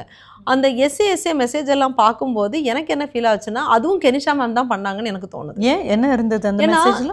கெனிஷா மேம் தான் வந்து என்ன பண்ணுவாங்கன்னா, நார்மலாக ஒரு லைனோட விட மாட்டாங்க, பக்கமாக மெசேஜ் எஸ்ஏ மாதிரி எழுதுவாங்க. அதே மாதிரி தான் எனக்கு இன்ஸ்டாகிராமில் வேறு ஐடியிலேருந்து எனக்கு வந்த மெசேஜஸும் பார்த்தீங்கன்னா எல்லாமே அந்த மாதிரி தான் இருந்துச்சு. அப்போது நமக்கு தெரியும்ல அந்த வேர்ட்ஸு சென்டென்ஸ் எல்லாம் யார் எழுதுறான்னு. அதுக்கும் நான் எந்த ரிப்ளையும் நான் பண்ணலை. அப்போ அமைதியாகவே இருந்துட்டேன். அடுத்த நாள் செப்டம்பர் 15ஆம் தேதி நைட் இவங்களுக்கு ஃப்ளைட் டிக்கெட் போட்டிருக்கேன். என்கிட்ட சொல்லாமலே அவங்க ரீஷெடியூல் பண்ணி காலையிலே கிளம்பி போயிட்டாங்க. எதனால் தெரியல. அது இன்னொருத்தர் ஒருவேளை வந்து நான் அமைதியாக இருந்ததுனால இருக்கலாம், இல்லை அவங்களுக்கு இங்கே யாராவது வந்து கூப்பிட்டு சொல்லியிருப்பாங்க, இந்த ஊரில் அப்படிலாம் பண்ணக்கூடாது, நீங்கள் பண்ணிங்கன்னா மாட்டிப்பீங்கன்னு சொல்லியிருக்கலாம். என்னை பற்றி இவ்வளோ தூரம் வந்துட்டு என் குடும்ப வாழ்க்கைகளெல்லாம் பற்றி அவங்களுக்கு தெரிஞ்சிருக்கணும்னா அவங்க கடவுள் கிடையாது. அதெல்லாம் யாரோ ஒருத்தவங்க சொல்லி கொடுத்து தான் அவங்க சொல்லியிருக்காங்க. அப்படின்னா அவங்க கூட சொல்லியிருந்திருக்கலாம், யார் சொன்னான்னு தெரியாது. அவங்க இம்மீடியட்டாக ரீஷெடியூல் பண்ணிவிட்டு அவங்க கிளம்பிட்டாங்க. பட் கெனிஷா உங்களை டைரெக்டாக உங்கள் ஈவெண்ட்டுக்கு வந்தப்போ அடிக்க வந்தாங்க, கெட்ட வார்த்தை பேசினாங்க, திட்டுனாங்க அப்படின்னு நீங்கள் நிறைய சொன்னீங்க. அப்போல்லாம் அவங்கள எதிர்த்து ஒரு வார்த்தை கூட பேசாத நீங்கள் அப்புறமா வழக்கு தொடுக்கணும் அப்படின்னு லீகலாக போகணுன்னு எந்த இடத்துல முடிவு பண்ணீங்க? இந்த இடத்துல முடிவு பண்ண அது எனக்கு தூக்கம் வரவே இல்லைங்க. எல்லாருமே நான் தப்பானவான்னு முடிவு பண்ணிட்டாங்க. நான் காசு கொடுக்கல அப்படின்னு உள்ள ஒரு இது வெளியில் அவங்க பரப்பிட்டாங்க. அப்போது 1ன்னா 10ன்னு சொல்லிடுவாங்கல்ல, அந்த மாதிரி வந்துட்டு கெனிஷா மேமுக்கு காசு கொடுக்கலன்னு சொல்லும்போது நான் கஷ்டப்பட்டு நான் கொடுத்த பில்லு என்கிட்ட இருக்குது, நான் எந்த தப்பும் பண்ணல. 2 வாரம் பொறுமையாக இருந்தேன். அந்த 2 வாரத்தில் எனக்கு யாரால் எனக்கு பாதிக்கப்பட்டனோ, அதாவது இடையில ஒரு பொண்ணால் நான் பாதிக்கப்பட்டேன். அந்த பொண்ணு வந்து என்ன பண்ணுறாங்க அப்படின்னா, அவங்கள இன்ஸ்டாகிராமில் ஃபாலோ பண்ணுறாங்க. யார்? கெனிஷா மேமை. அவங்கள இன்ஸ்டாகிராமில் ஃபாலோ பண்ணது மட்டும் இல்லாமல் எனக்கு மட்டும் தெரிகிற மாதிரி அவங்க ஸ்டோரி வைக்கிறாங்க. என்ன வைக்கிறாங்கன்னா, Kenisha ma'am is very great, she is very bold, she have chosen the correct life. ஏன்னா என்னோட வாழ்க்கையை பற்றி அவங்க வந்து ஸ்டோரி போட்டப்போ எனக்கு என்ன, உங்கள் வாழ்க்கையில் ஃப்ரெண்டுன்னு நுழைஞ்ச அந்த பெண், ஆமாம், உங்கள் வாழ்க்கையவே தொலைஞ்ச போனதுன்னா அந்த பெண்ணால தான். அவங்க வந்து என்ன பண்ணிட்டாங்கன்னா, இன்ஸ்டாகிராமில் எனக்கு மட்டும் தெரிகிறது மாதிரி போடும்போது அவங்களும் கெனிஷாவும் ஃப்ரெண்ட்ஸா இருக்கலாம், எனக்கு அது தோணுச்சு. ஏன்னா அவங்க போட்ட அந்த மெசேஜும் அவங்க வந்து அவங்கள இன்ஸ்டாகிராமில் ஃபாலோ பண்ணினதும் எல்லா ப்ரூஃபும் நான் வச்சுருக்கேன். அவங்க வந்து வியூவை வந்து பார்க்கும்போது எனக்கு வந்து ஓகே, அப்போ இவங்க தான் சொல்லிட்டாங்க அப்படின்னு வந்து எனக்கு தோணுச்சு. எனக்கு அவங்க தான் சொல்லிட்டாங்க அப்படின்னு எனக்கு தோணுச்சு மனசில்.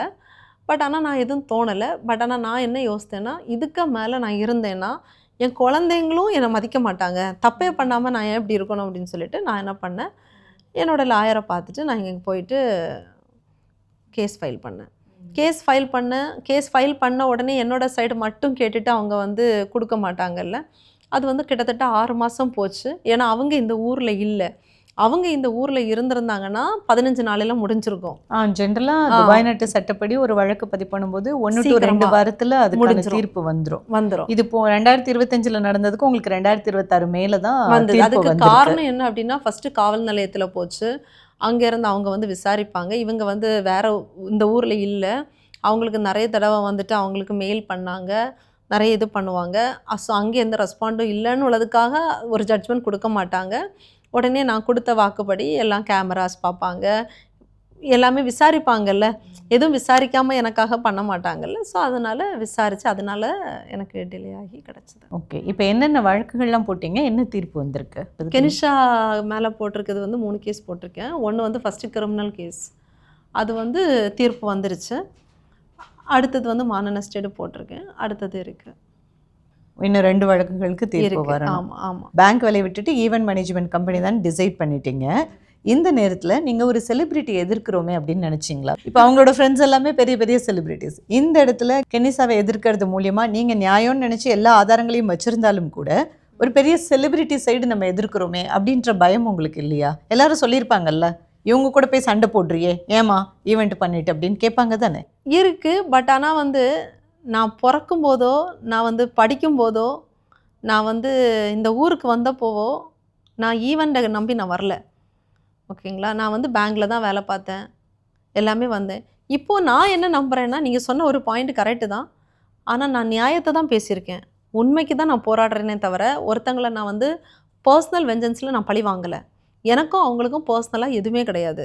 என்ன அவங்க பேசுனது என்னால் தாங்க முடியலை. என்னை ஒரு அடி அடிச்சிருந்தா கூட நான் தாங்கிட்டு விட்டுருப்பேன். அந்த அடிக்கு மேலே அவங்க என்னை பேசின வார்த்தைகள், அவங்க இனிமேல் யாரையும் இப்படி பேசவே கூடாது. அது வந்து ஒரு சிங்கிள் மதராக நான் என் குழந்தைங்கள வச்சிட்ருக்கேன், எனக்கு தான் அந்த வலி என்னன்னு தெரியுமே தவிர மற்றவங்களுக்கு தெரியாது. அதனால எனக்கு தோணுச்சு, கண்டிப்பாக நம்ம வந்து பண்ணணும்னு தோணுச்சு. 2வது நான் என்ன நம்புகிறேன் அப்படின்னா, எல்லாரும் மனுஷங்க தான், எல்லாரும் ஹியூமன் பீயிங்ஸ் தான்.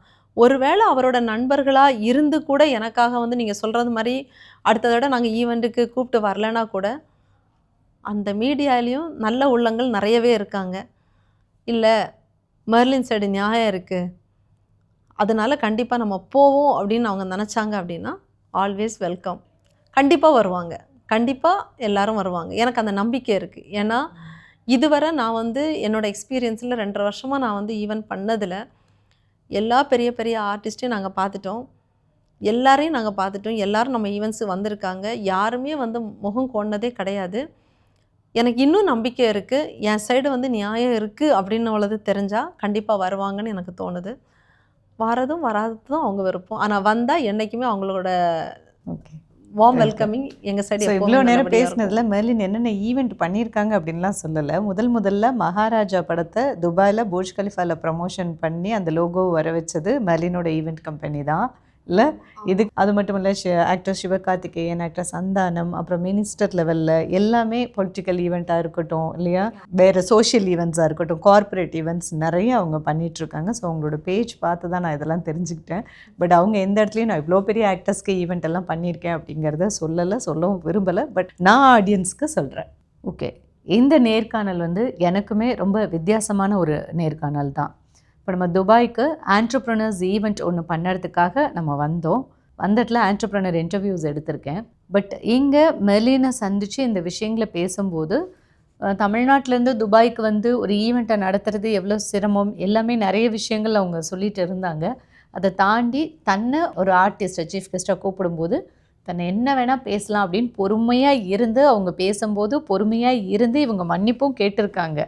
கேட்டதுக்கு அப்புறமும் மனசு தாங்காமல் லீகலாக அதை எடுத்துகிட்டு போயிட்டு ஒரு அமீரக நீதிமன்றம் மூலியமாக ஒரு தண்டனையை வாங்கி கொடுத்துருக்காங்க. கணவன் மனைவிக்குள்ளே 1000 சண்டை வரலாம், அது தீர்த்துக்கிறோமா விவாகரத்து வாங்கிக்கிறோமா அப்படிங்கிறது எல்லாமே ரொம்ப இட்ஸ் டூ பர்சனல் ஆகிடுது. பட் மெர்லினுக்கும் கனிஷாவுக்கும் இடையில நடக்கிறது பிஸ்னஸ் டீலிங் மட்டும்தான்.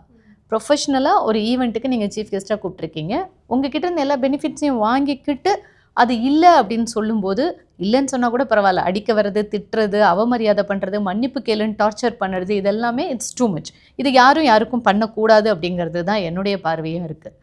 ஆனால் அப்படி போகும்போது அந்த பெண் பதிலுக்கு எதுவுமே தராதரம் குறைஞ்சி எதையும் பண்ணாமல் லீகலாக பண்ணினதுனால மட்டும்தான் இன்றைக்கி 3வது மனிதருக்கு இடையில உள்ள பிஸ்னஸ் டீலிங் தீர்ப்பாக வந்திருக்கு. And all the very best Merlin. உங்களோட ஃப்யூச்சர் ஈவெண்ட்ஸ் நல்லபடியாக பண்ணி சிங்கிள் மதர்னு சொல்லாதீங்க, ஸ்ட்ராங்கான மதர்னு ப்ரூவ் பண்ணுங்கள், ஜெயிச்சு காமிங்க. All the best. Thank you so much.